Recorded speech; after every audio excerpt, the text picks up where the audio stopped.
Hi hello வணக்கம் everyone, this is Rishi from team RTF agreement academy. இது வரைக்கும் நடத்துகிற எல்லா கிளாஸும் வந்து மோஸ்ட் ஆஃப் த பீப்புள் பார்த்துட்டு இருப்பீங்க அண்ட் ஃபாலோ பண்ணுறீங்கன்னு நான் நம்புறேன். ஸோ இந்த கிளாஸ் நம்ம என்ன பார்க்க போகிறோம் அப்படின்னு பார்த்தீங்கன்னா, நம்ம இம்பார்ட்டன்டான அக்ரானமிக்கல் பாயிண்ட்ஸ், அதாவது அக்ரானமி சப்ஜெக்ட்ல இருக்கக்கூடிய இம்பார்ட்டன்ட் பாயிண்ட்ஸ் பார்க்க போகிறோம். சரிங்களா? இது எல்லாமே கிட்டத்தட்ட ஒரு ஒன்லைனராக தான் இருக்க போகுது. ஒன்லைனர் வந்து பார்த்தீங்கன்னா கொஞ்சம் என்ன சார் ஒன்லைனராக இருக்க போது ஒரு வேகா இருக்குன்னா அப்பெல்லாம் யோசிக்க வேணாம். ஸோ ஒன்லைனர் வந்து பார்த்தீங்கன்னா ரொம்ப இம்பார்ட்டன்டானது வச்சுக்கோங்களேன். இம்பார்ட்டன்டான ஒன்லைனர்ஸ்லாம் இது இருக்குது. ஸோ நம்ம வந்து டேரக்டாக கிளாஸ்க்குள்ளே போயிடலாம். ஃபர்ஸ்ட் வந்து பார்த்தீங்கன்னா mycorrhizal symbiotic association between fungus and roots of higher plants. அது முதல்ல மைக்ரோரைசல் என்ன சார் அப்படின்னு கேட்டிங்கன்னா, மைக்ரோரைசல்ங்கிறது ஒரு கான்செப்ட், அவ்வளோதான். ஒரு கான்செப்ட். என்ன கான்செப்ட்னா symbiotic association. First of all symbiotic association தான் என்ன சார் அப்படின்னு கேட்டிங்கன்னா, அதாவது ஒரு மியூச்சுவல் பெனிஃபிட்னு வச்சுக்கோங்களேன். அதாவது ஒரு பிளான்ட் வந்து பார்த்தீங்கன்னா, உதாரணத்துக்கு ஒரு பிளான்ட் எடுத்துப்போம், அதோடைய ரூட் இருக்கு. சரிங்களா?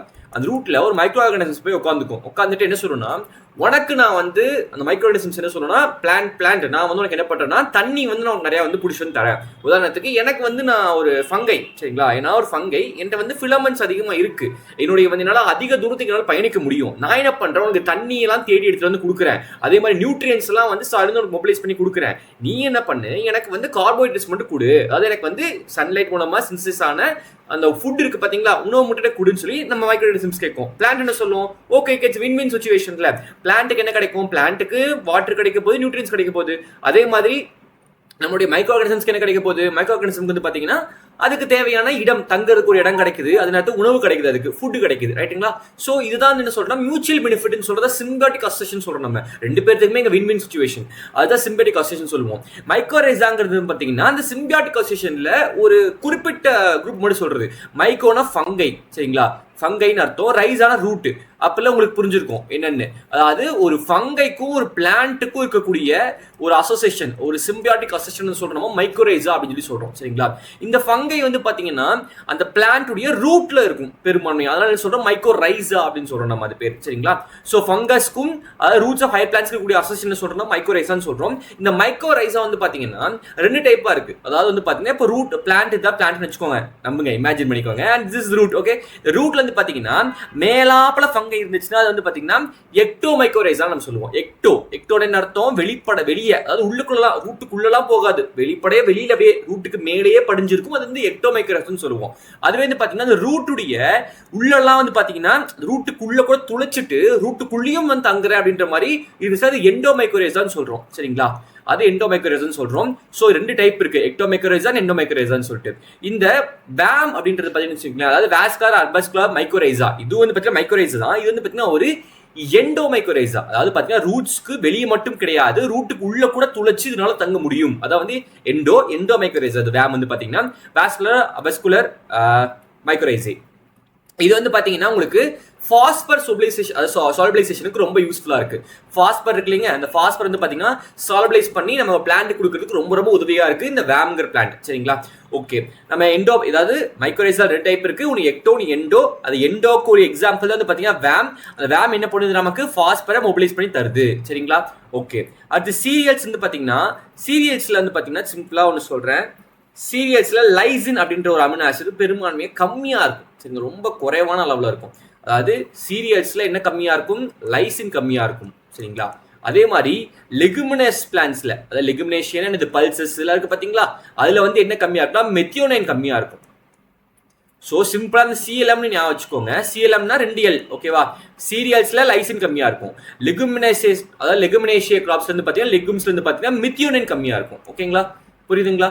சிம்பிள். சீரியல்ஸ் என்ன கம்மியா இருக்கும், லைசின் அமினோ ஆசிட் கம்மியா இருக்கும், அமினோ ஆசிட் அதாவது லெகும்ஸ் என்ன கம்மியா இருக்கும், மெத்தியோனைன் கம்மியா இருக்கும். அடுத்து power tiller is mostly suitable for cultivation of paddy. Okay, paddy வந்து பாத்தீங்கன்னா பெரும்பாலுமே எப்படி நம்ம வந்து இது பண்றோம், வளர்த்துறோம்னு பாத்தீங்கன்னா வெட்லேண்ட் கல்டிவேஷன்ல. வெட்லேண்ட் கல்டிவேஷன் என்ன சார் அப்படின்னு கேட்டீங்கன்னா, தண்ணி வந்து பெரும்பாலும் தேக்கமான ஒரு இடத்துல நம்ம பேடி வந்து கல்டிவேட் பண்றோம். சரிங்களா? அப்படி தண்ணி தேங்கி இருக்கும் போது அதோடைய நிழல், அதாவது அதோடைய மண் எப்படி இருக்கும், நமக்கு ரொம்ப இறுக்கமா இருக்குமா, அதாவது அந்த இடத்துல நமக்கு வந்து ரொம்ப ஒரு டயர் உள்ள விட்டு நம்ம ஓட்டுற அளவுக்கு நமக்கு வந்து ஒரு ஸ்ட்ரக் ஆகிற மாதிரி ஒரு சிச்சுவேஷன் இருக்கும். சரிங்களா? அப்போ அங்க வந்து ரொம்ப லைட்டரான ஒரு விஷயம் யூஸ் பண்ணோம், நமக்கு ஈஸியா இருக்கும். டிராக்டர் வந்து பாத்தீங்கன்னா கொஞ்சம் வெயிட்டா இருக்கும். வெயிட்டா யூஸ் பண்ணும்போது போய் அந்த சேத்து மணல சிக்கிக்கிறதுக்கான வாய்ப்பு அதிகமா இருக்கும். அப்போ கொஞ்சம் லைட் வெயிட்டா, கொஞ்சம் குட்டியா காம்பாக்டா யூஸ் பண்றது வந்து பாத்தீங்கன்னா ரொம்ப நமக்கு ஈஸியா இருக்கும். அதனால நம்ம பவர் டில்லர் வந்து பாத்தீங்கன்னா யூஸ் பண்ணுவோம் எங்க பேடி ஃபீல்ட்ல, சரிங்களா? சோ பேடி ஃபீல்ட் வந்து பாத்தீங்கன்னா பெரும்பான்மையா வெட்லாண்ட் இருக்கும் போது வெட்லாண்ட்ல யூஸ் பண்றதுக்கு பவர் டில்லர் நமக்கு ரொம்ப யூஸ்ஃபுல்லா இருக்கும், சரிங்களா? ஏன்னா பவர் டில்லர் ஒரு குட்டி இன்ஸ்ட்ருமெண்ட், அது காம்பாக்டான இன்ஸ்ட்ருமெண்ட்ஸ் வந்து பாத்தீங்கன்னா அதாவது பெரும்பான்மையா நம்மளுடைய நிலங்களும் கூட வந்து பாத்தீங்கன்னா ஸ்மால் அண்ட் மார்ஜினல் ஃபார்மர்ஸ் நம்ம அதிகம் லேண்ட் ஹோல்டிங் நீங்க பாத்தீங்கன்னா ஸ்மால் அண்ட் மார்ஜினல் ஃபார்மர்ஸ் பெரும்பான்மையா இருக்காங்க நம்மளுடைய ஊர்ல. அப்போ எல்லாமே குட்டி குட்டி இடம், குட்டி குட்டி இடத்துல அப்ப நம்ம டேர்னிங் பண்றதுக்குமே பெரிய டிராக்டர் இருந்துச்சுன்னா திரும்புறது கொஞ்சம் கஷ்டமா இருக்கும். அப்படின்ற பவர் டில்லர்ஸ்ல கொஞ்சம் காம்பாக்டா வெயிட் கம்மியா இருந்துச்சுன்னா நமக்கு சேத்துலயும் சிக்காது, திரும்பறதுக்கும் ஈஸியா இருக்கும். ஸோ நம்ம பவர் டில்லர் எதுக்கு யூஸ் பண்ணுவோம்னா பேடி ஃபீல்ட்ல யூஸ் பண்ணுவோம், சரிங்களா? அடுத்து அமினோ பாலிபாஸ்பேட் கண்டெய்ன்ஸ். ஓகே சரி, அமோனியம் பாலிபாஸ்பேட். அமோனியம் பாலிபாஸ்பேட்ல என்ன இருக்கு அப்படின்னு கேட்டிருக்காங்க நம்ம கிட்ட. அமோனியம் அப்படின்னாலே நமக்கு தெரியும் நைட்ரஜன் இருக்கும், சரிங்களா? இங்க வந்து 15% நைட்ரஜன் இருக்கும். பாலிபாஸ்பேட் இருக்கு. அப்ப கண்டிப்பா பாலி நீ ஞாபகம், பாலினா நிறைய பாஸ்பேட்ஸ் இருக்கு அப்படின்னா நைட்ரஜன் 15% தான் இருக்கு. அதுல கிட்டத்தட்ட 4 மடங்கு 60, சரிங்களா? அதாவது 62 எக்ஸாக்டா சொன்னா 62% என்ன இருக்கு, பாஸ்பேட் இருக்கு, சரிங்களா? அடுத்து tetrazolium test is done for viability of seeds. டெட்ராசோலியம்ங்கிறது வந்து பாத்தீங்கன்னா அந்த சீடு உயிரோடு இருக்கா இல்லையா அப்படின்னு கண்டுபிடிக்கிறதுக்காக ஒரு யூஸ் பண்ணக்கூடிய ஒரு டெஸ்ட், சரிங்களா? இந்த டெஸ்ட் எப்படி பண்ணுவாங்க அப்படின்னு பாத்தீங்கன்னா டெட்ராசோலியம் குளோரைட், அதாவது triphenyl tetrazolium chloride, triphenyl tetrazolium சும்மா ஷார்ட்டா எழுதுறேன் குளோரைட். இந்த டை வந்து யூஸ் பண்ணுவாங்க, சரிங்களா? அந்த டை வந்து யூஸ் பண்ணி அந்த சீடு எடுத்துட்டு போய் இந்த டை இருக்குன்னு வச்சுக்கோங்க, டைக்குள்ள முக்கிடுவாங்க. இப்போ வந்து அந்த சீடை பிரிச்சு பார்ப்பாங்க, சரிங்களா? பிரிச்சு பாக்குறப்ப ரெட் கலர் இருந்துச்சுன்னா அந்த சீடு உயிரோடு இருக்கு அப்படின்னு அர்த்தம். இதுவே ரெட்டா இல்ல, எந்த ஒரு கலருமே வரல அப்படின்னு பாத்தீங்கன்னா கலர்லெஸ்ஸா இருக்கு அப்படின்னா வந்து பாத்தீங்கன்னா அந்த சீடு செத்து போச்சு அப்படின்னு அர்த்தம். சோ அந்த சீடு உயிரோடு இருக்கா இல்லையா அப்படின்னு கண்டுபிடிக்க யூஸ் பண்றோம் TZங்கிற டெஸ்ட் யூஸ் பண்றோம், டெட்ராசோலியம் டெஸ்ட். இது நீங்க ஒரு சிம்பிள் ஹிண்ட் சொல்ற ஞாபகம் வச்சுக்கிறதுக்கு, அதாவது வந்து பாத்தீங்கன்னா ஒரு டெட் பாடி வேணாம், ஒரு உயிருள்ள ஆர்கானிசம். இப்போ நான் வந்து ஒரு லிவிங் பீங், சரிங்களா? இப்போ என்ன கத்தில குத்தா என்ன ஆகும், ரத்தம் வருமா? ரத்தம் வரும். இதுவே நான் ஒரு செத்து போய் ஒரு வருஷம் கழிச்சு மண்ணில் இருக்க என்ன குத்துற என்ன ஆகும், எனக்கு ரத்தம் வருமா? வராது. ஸோ உயிரோடு இருக்க ஒரு பொருள் மேல குத்துனா தான் ரத்தம் வரும். இது வந்து ஒரு ஹிண்ட், சரிங்களா? அப்போ TZ டெஸ்ட் வந்து பாத்தீங்கன்னா அந்த சீடு வந்து பிரேக் பண்ணி பாக்குறப்ப ரெட் கலர்ல இருந்துச்சுன்னா அது வந்து வயபிள், அதாவது உயிரோடு இருக்குன்னு அர்த்தம். எப்ப கலர் அதாவது ரத்தம் வருதுன்னு வச்சுக்கோங்களேன், ஒரு கம்பேரிசனுக்கு, சரிங்களா? அப்போ வயபிள். கலரே எதுவும் இல்ல, கலர்லெஸ்ஸா இருக்கு அப்படின்னா வந்து பாத்தீங்கன்னா அந்த சீட் செத்து போச்சு, நாட் வயபிள்னு அர்த்தம்.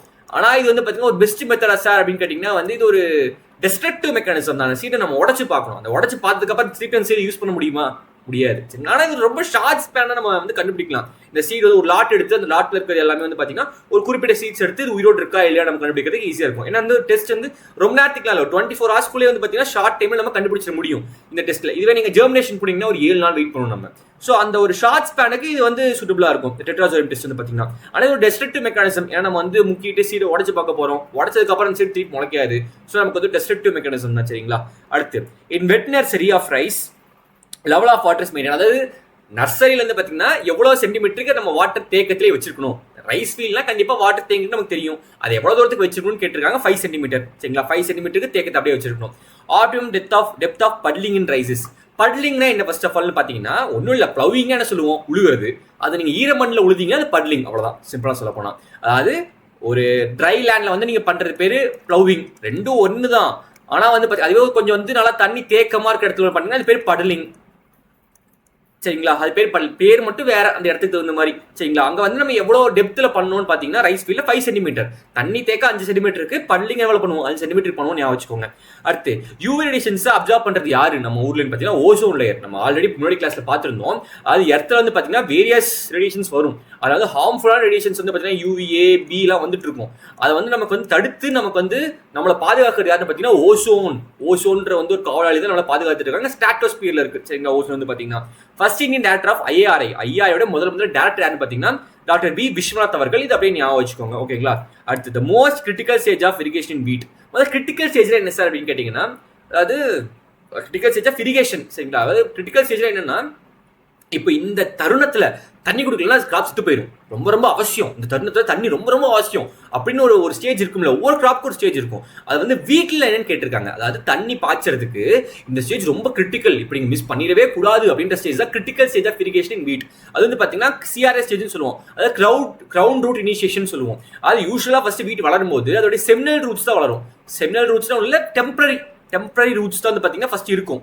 அதாவது வீட்ல டெம்பரரி ரூட்ஸ் இருக்கும். அது 21 நாளா என்ன ஆகுது, கிரவுண்ட் ரூட், அதாவது permanent root, ground root ground root வந்து பார்த்தீங்கன்னா இனிஷியேட் ஆரம்பிக்கும். அந்த டைம்ல செமினல் ரூட்ஸ் மறைஞ்சு கிரவுண்ட் ரூட் இனிஷியேட் ஆகிற டைம்ல வந்து பார்த்தீங்கன்னா நம்ம கண்டிப்பாக தண்ணி ரொம்ப தேவை, சரிங்களா? ஏன்னா அப்பதான் வந்து பெர்மனன்ட் ரூட் வந்து ஆர்ஜினேட் இருக்கு. அப்போ நம்ம தண்ணி இல்லைனா ரொம்ப சிரமமா போயிடும். ஸோ கிரவுண்ட் ரூட் இனிஷியேஷன் வந்து பார்த்தீங்கன்னா வீட்டில் வந்து important critical stage of irrigation வந்து பார்த்தீங்கன்னா கிரவுண்ட் ரூட் இனிஷியேஷன். ஓகேங்களா? இது எப்போ வரும்? 21 days, 21 நாள், அதாவது விதைச்சதுலேருந்து 21 நாள் கழிச்சு இந்த டே ஸ்டேஜ் வரும். அது jhuming is practice of rice cultivation in eastern part of India. நம்ம ஆல்ரெடி பார்த்தோம் ஜூமிங் என்னன்னு சொல்லிட்டு. ஷிஃப்டிங் கல்டிவேஷன் அப்படின்னு சொல்லி பார்த்தோம்ல, அதான் ஜூமிங் சொல்றோம். ஜூமிங் வந்து பார்த்தீங்கன்னா அந்த ஈஸ்டர்ன் பார்ட்ல, அதாவது பார்த்தீங்கன்னா இந்த நார்த் ஈஸ்டர்ன் பார்ட்ஸ்லாம் வந்து பார்த்தீங்கன்னா இந்த பேர் ஜூமிங்ன்ற பேர் வந்து யூஸ் பண்ணுவாங்க ஷிஃப்டிங் கல்டிவேஷனுக்கு. அங்க வந்து பெரும்பான்மையாக அதை வந்து யூஸ் பண்ணுவாங்க அப்படின்றத சொல்லியிருக்காங்க. ஏன்னா அங்கே தான் ஹில் ஏரியாஸ் அதிகமாக இருக்கு. ஓகேவா?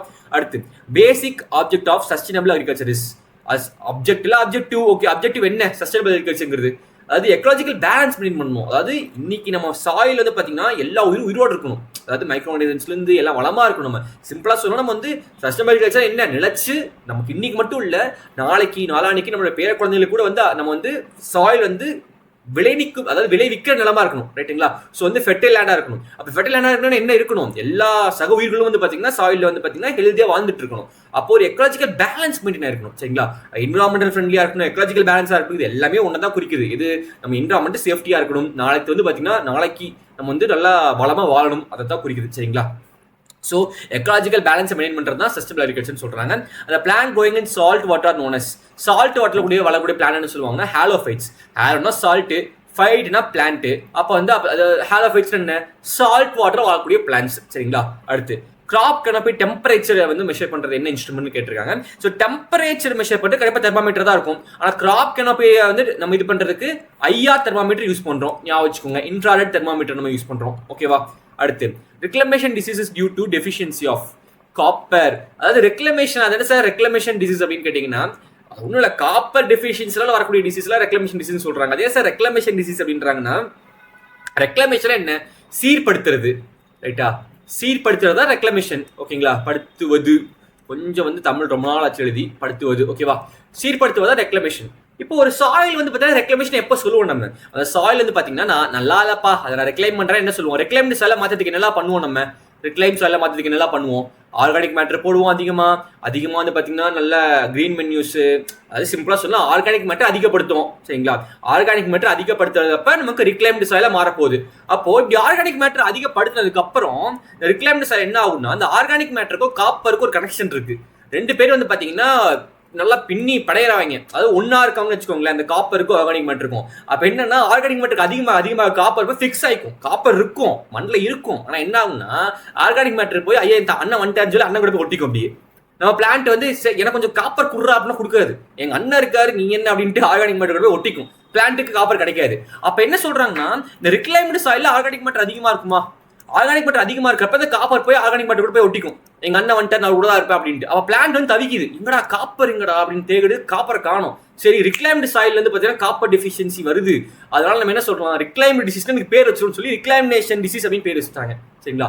காப்பர் டெஃபிஷியன்சினால வரக்கூடிய டிசீஸ் தான் ரெக்லமேஷன் டிசீஸ். சரிங்களா? ஓகே, புரியுதுன்னு நினைக்கிறேன். அடுத்து hormone related to trout tolerances. Trout tolerance வந்து எந்த ஹார்மோன் நம்ம வந்து ரிலேட் பண்ணுது? அதாவது ரிலேட்டிங் மத்தில சென்ஸ் ரிலேட் பண்ணுறதுன்னா ஹார்மோன் நமக்கு வந்து டவுட் டாலரன்ஸ்க்கு யார் ஹெல்ப் பண்ணுறாங்கன்னா அப்சிசிக் ஆசிட். சும்மா ஒரு க்ளூ சொல்கிறேன். நம்ம ரொம்ப வீட்டில் ஸ்ட்ரெஸ்ஸாக இருக்கும் அப்படின்னா நமக்கு வந்து யார் ஹெல்ப் பண்ணுவா?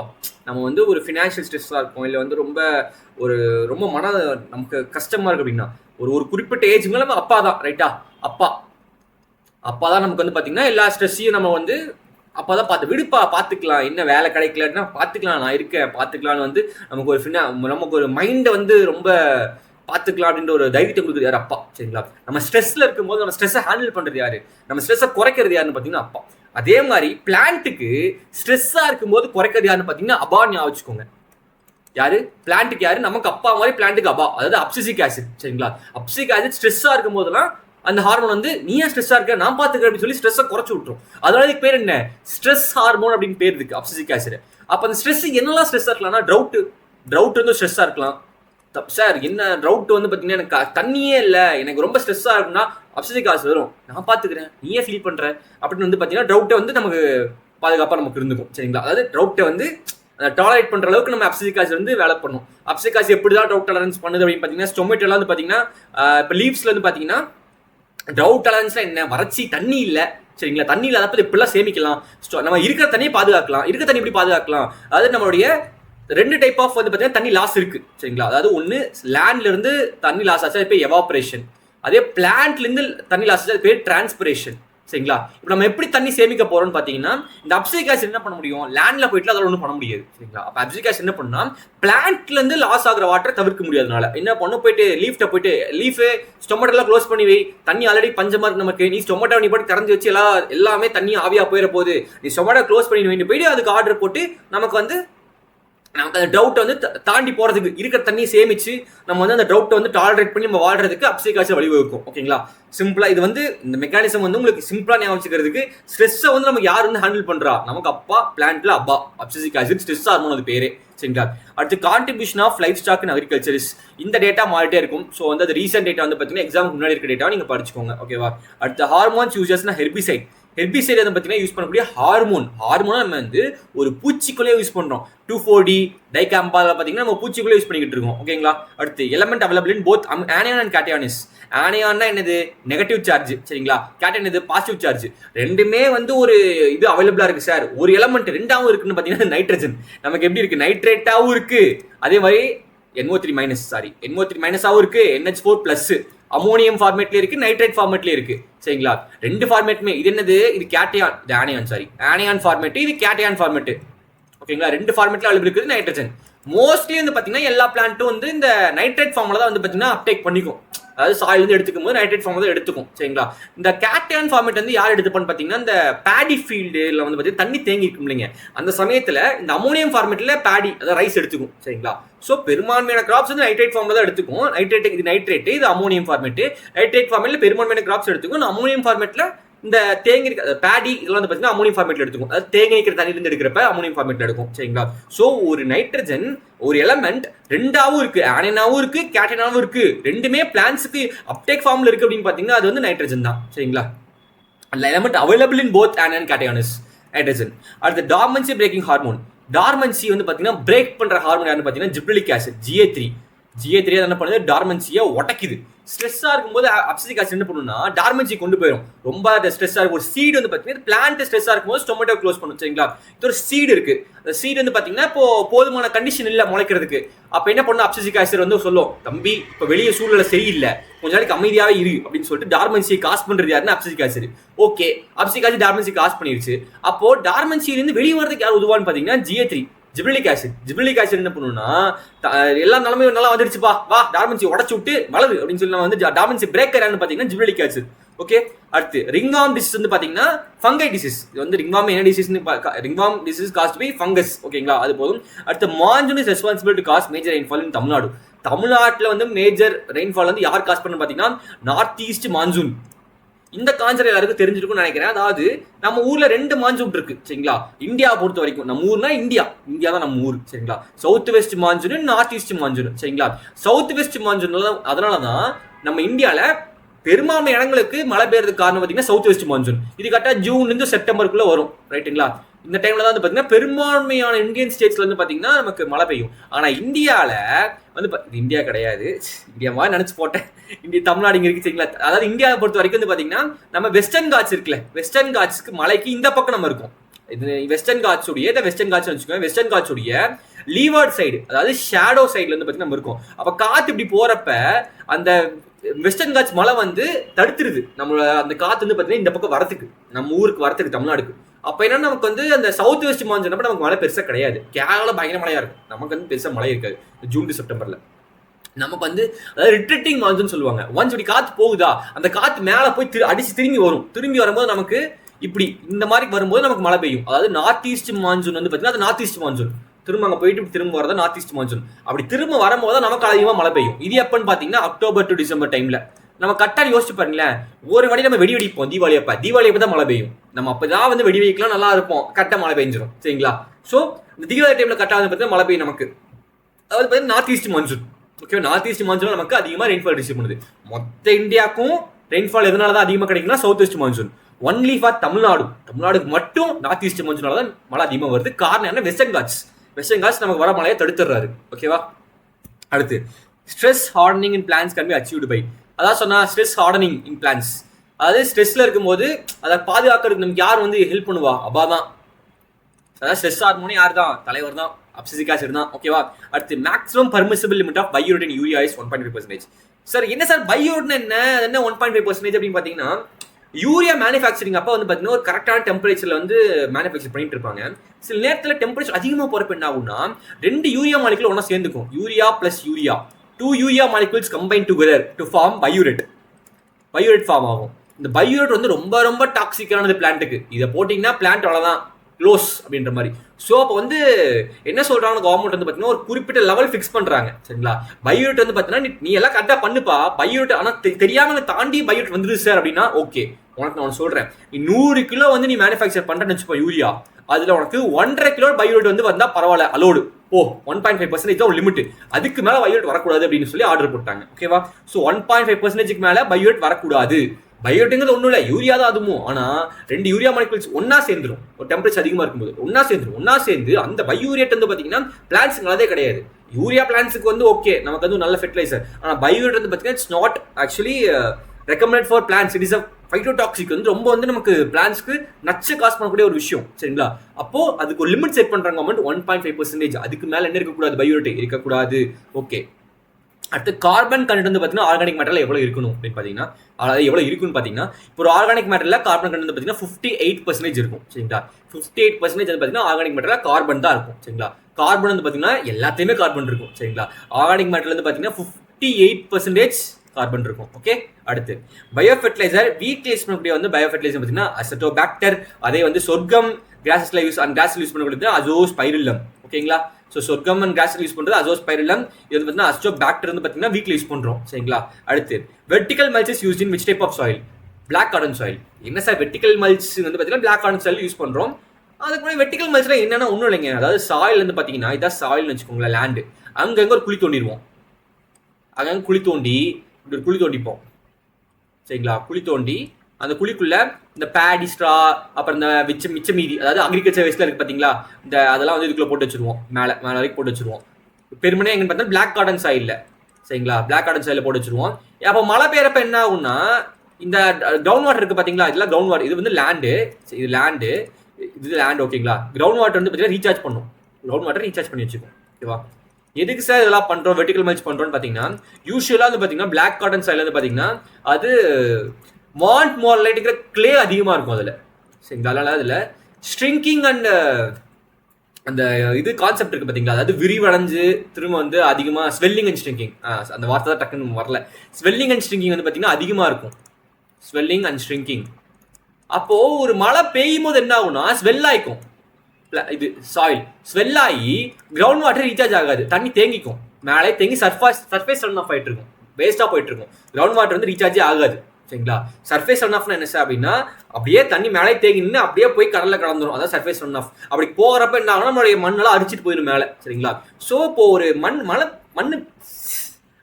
மழை பெய்யறப்ப அந்த கிளே வந்து என்ன ஆகுனா மாண்ட் மாடலுங்கிற கிளே அதிகமாக இருக்கிறதுனால அதனால ஸ்வெல் ஆகிக்கும், லேண்டு ஸ்வெல் ஆகி கீழே போர்ஸ் எல்லாம் அடைச்சிரும், கீழே வந்து சாயிலுக்கு கீழே தண்ணி போகாது, கிரவுண்ட் வாட்டர் ரீசார்ஜ் ஆகாது. அப்போ நம்ம வந்து குழி தோண்டி நம்ம வந்து ஒன்று வைக்கிறப்ப என்ன ஆகும்னா நமக்கு அங்கே வந்து கிரவுண்ட் வாட்டர் ரீசார்ஜ்லாம் அதிகமாக நடக்கும். அப்போ சாயிலுமே நமக்கு வந்து கொஞ்சம் பாதுகாத்து வச்சிருப்போம், அதாவது சாயில் மாய்ச்சரை நம்ம பாதுகாத்து வச்சுப்போம். ஓகேங்களா? ஸோ அதனால வெர்டிகல் மல்ச்சிங்கிற கான்செப்ட் வந்து பார்த்தீங்கன்னா பிளாக் கார்டன் சாயிலில் பண்ணுவாங்க. ஏன் பிளாக் கார்டன் சாயிலில் பண்ணுறாங்கன்னா அங்கே தான் வந்து ஸ்ட்ரிங்கிங் அண்ட் ஸ்வெல்லிங் கான்செப்ட் இருக்கு, அதிகமாக ஸ்ட்ரிங்கிங் அண்ட் ஸ்வெல்லிங் நடக்குது. ஸோ அங்கே வந்து நம்ம இந்த வெர்டிகல் மல்ச்சிங்கிற கான்செப்ட் யூஸ் பண்ணிருக்கோம். ஓகேங்களா? வெர்டிகல் மல்ச்சில் வெர்டிகலாக ஒரு மல்ச். ஓகேங்களா? மல்ச்சியாக வந்து பார்த்தீங்கன்னா சாயில் மாய்ச்சரை கன்சர்வ் பண்ணுறதுக்காக யூஸ் பண்ணுறது. வெர்டிகல் மல்ச்ன்றப்ப கொஞ்சம் குழி தோண்டி அந்த மாய்ச்சரை கன்சர்வ் பண்ணுறோம். ஓகேங்களா? Criteria of essentiality are given by. Criteria of essentiality அப்படின்னா ஒன்றும் இல்லைங்க, ஒரு 3 கிரைட்டீரியா ஆஃப் எசென்ஷியாலிட்டிங்கிறது ஒரு கண்டிஷன்ஸ். சரிங்களா? ஒரு 3 கண்டிஷன்ஸ் வந்து பார்த்தீங்கன்னா இருக்கு.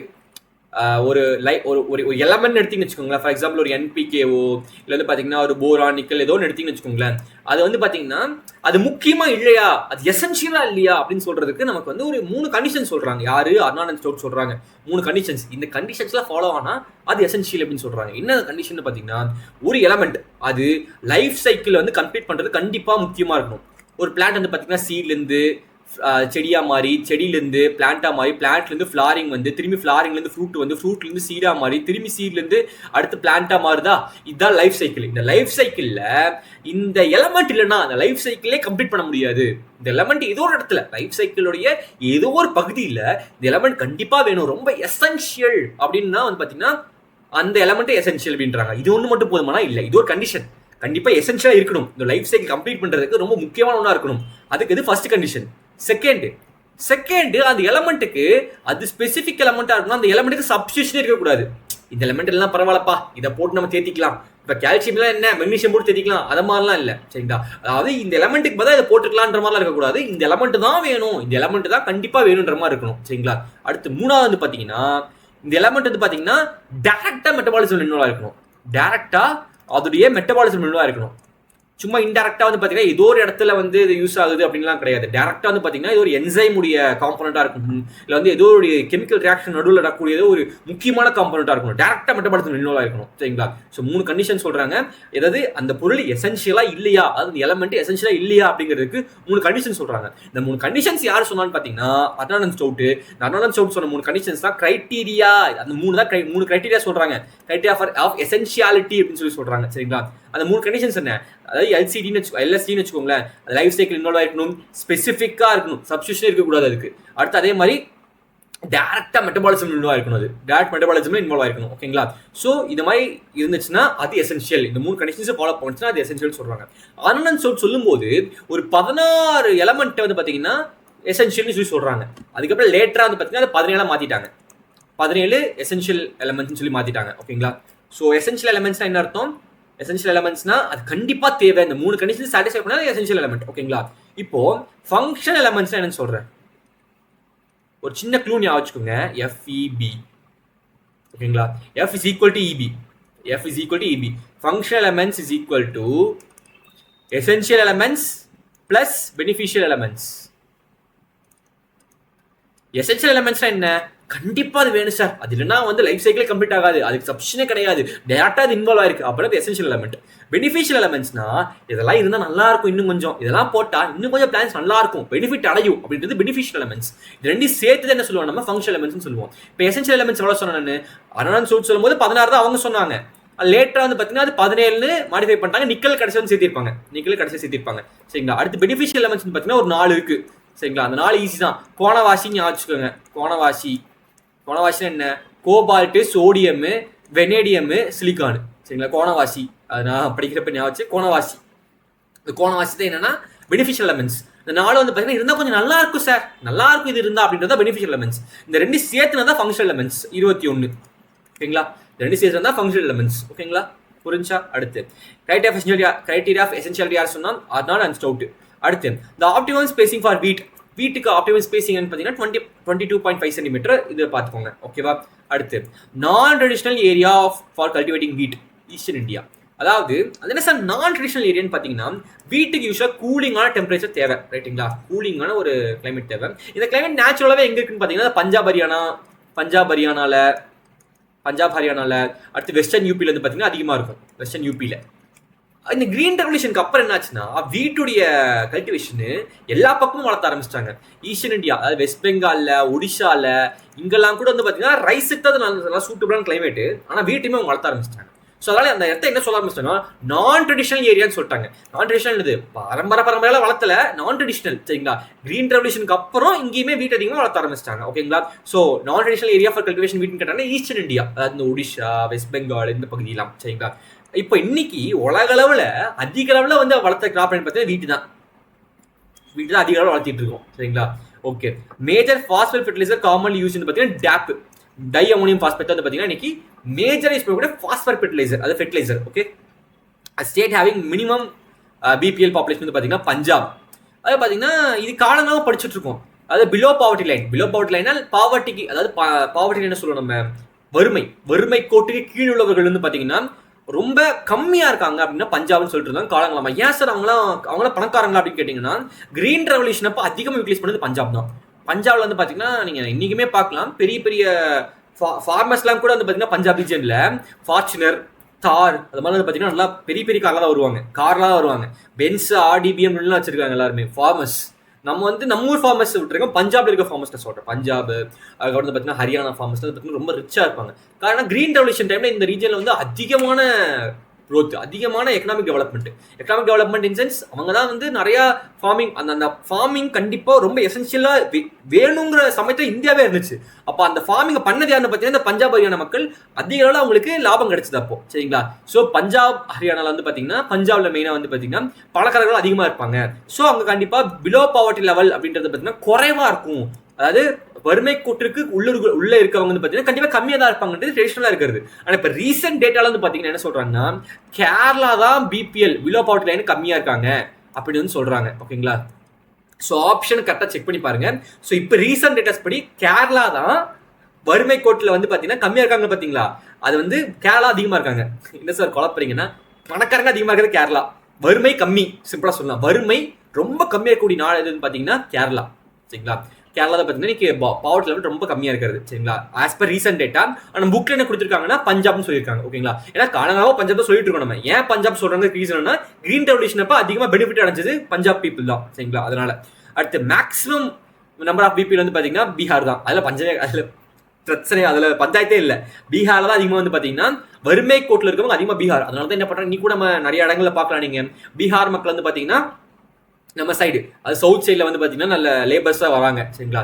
பீகார் அதே நேரத்தில் பீகார் ரொம்ப குறைச்சட போட்டுறாதீங்க. இன்னைக்கு யூபிஎஸ்சி எக்ஸாம்ஸ்ல வந்து பார்த்தீங்கன்னா ஃபர்ஸ்ட் அதிகமாக வந்து பார்த்தீங்கன்னா அதிக அளவு யூபிஎஸ்சி ஆஸ்பிரன்ஸ்ல ஆஃபீஸர்ஸ் ரிலீஸ் பண்ணுறது பார்த்தீங்கன்னா யூபி. செகண்ட் வந்து பார்த்தீங்கன்னா பீகார்.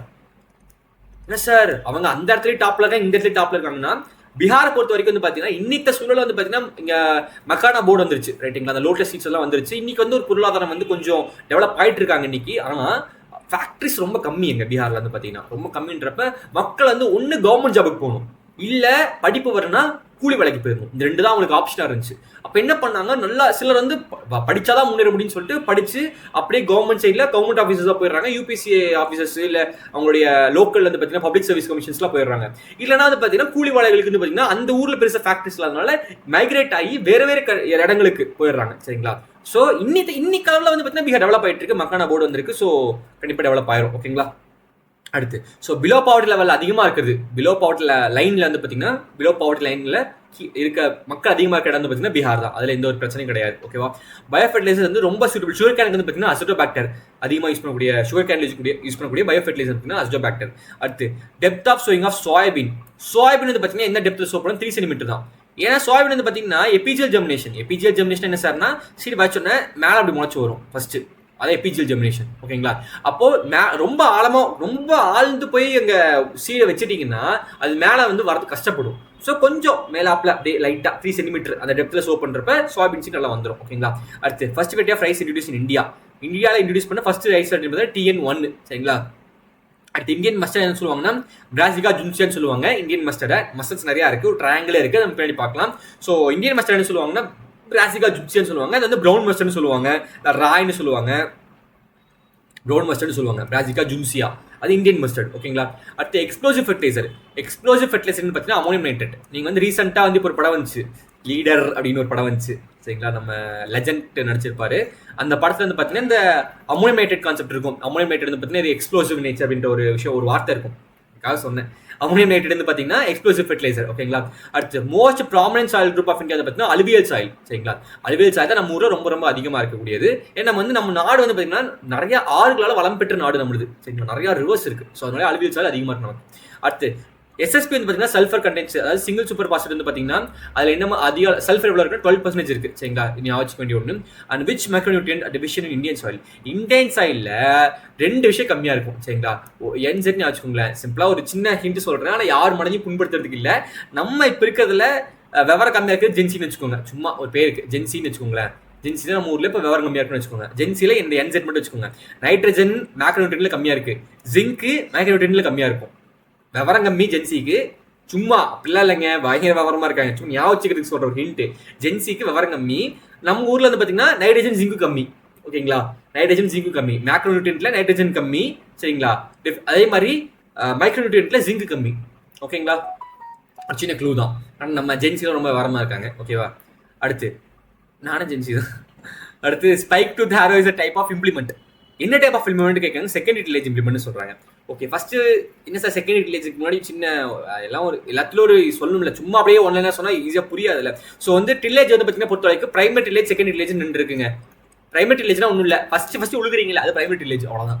ஃபர்ஸ்ட் ஒரு லேண்ட் வந்து ஹார்வெஸ்ட் பண்ணி வச்சு ஒரு கிராப்பை முதல்ல ஒரு உழுகுறோம்ல, அது பிரைமரி டில்லேஜ். உழுதாச்சு, அடுத்து அந்த லேண்ட் அந்த மண்ணெல்லாம் கொஞ்சம் கிட்டியா இருக்கும். இப்போ அதை வந்து பார்த்தீங்கன்னா உழுதுக்கு அப்புறம் அந்த வந்து பவுடரஸ் பண்ணும்ல, அப்படியே காம்பேக்ட், அதாவது ரொம்ப சாஃப்டா மாற்றணும்ல, அது செகண்ட் டில்லேஜ். அது வந்து பார்த்தீங்கன்னா ஸ்பைக் டூத் ஹேரோ, இது இந்த டிஸ்க் ஹேரோலாம் வந்து யூஸ் பண்ணுவோம் சரிங்களா, அது வந்து செகண்ட் டில்லேஜ்ல வரும். ஸோ அந்த ஒன்றும் இல்லை, அந்த பவுடரி ஃபார்ம் கொண்டு வரதுக்கு வந்து பார்த்தீங்கன்னா நம்ம யூஸ் பண்ணுறது செகண்ட் டில்லேஜ் இம்ப்ளிமெண்ட்ஸ். இது ஸ்பைக் டூத் ஹேர் வந்து பார்த்தீங்கன்னா செகண்ட் டில்லேஜ் இம்ப்ளிமெண்ட். அதாவது இம்ப்ளிமெண்ட்ஸ் சொல்லிட்டு ஒன்ஸ் அந்த லிஸ்ட்டை மனப்பாடம் பண்ணுற மாதிரி இருக்கும். நீங்க ரொம்ப அக்ரிகல்ச்சர் ரொம்ப ஃபாண்ட் ஆஃபா இருக்கேன், நானே நிறைய டிராக்டர் உழுதுருக்கேன்னா ஈஸியாக உங்களுக்கு மனப்படம் ஆயிரும்.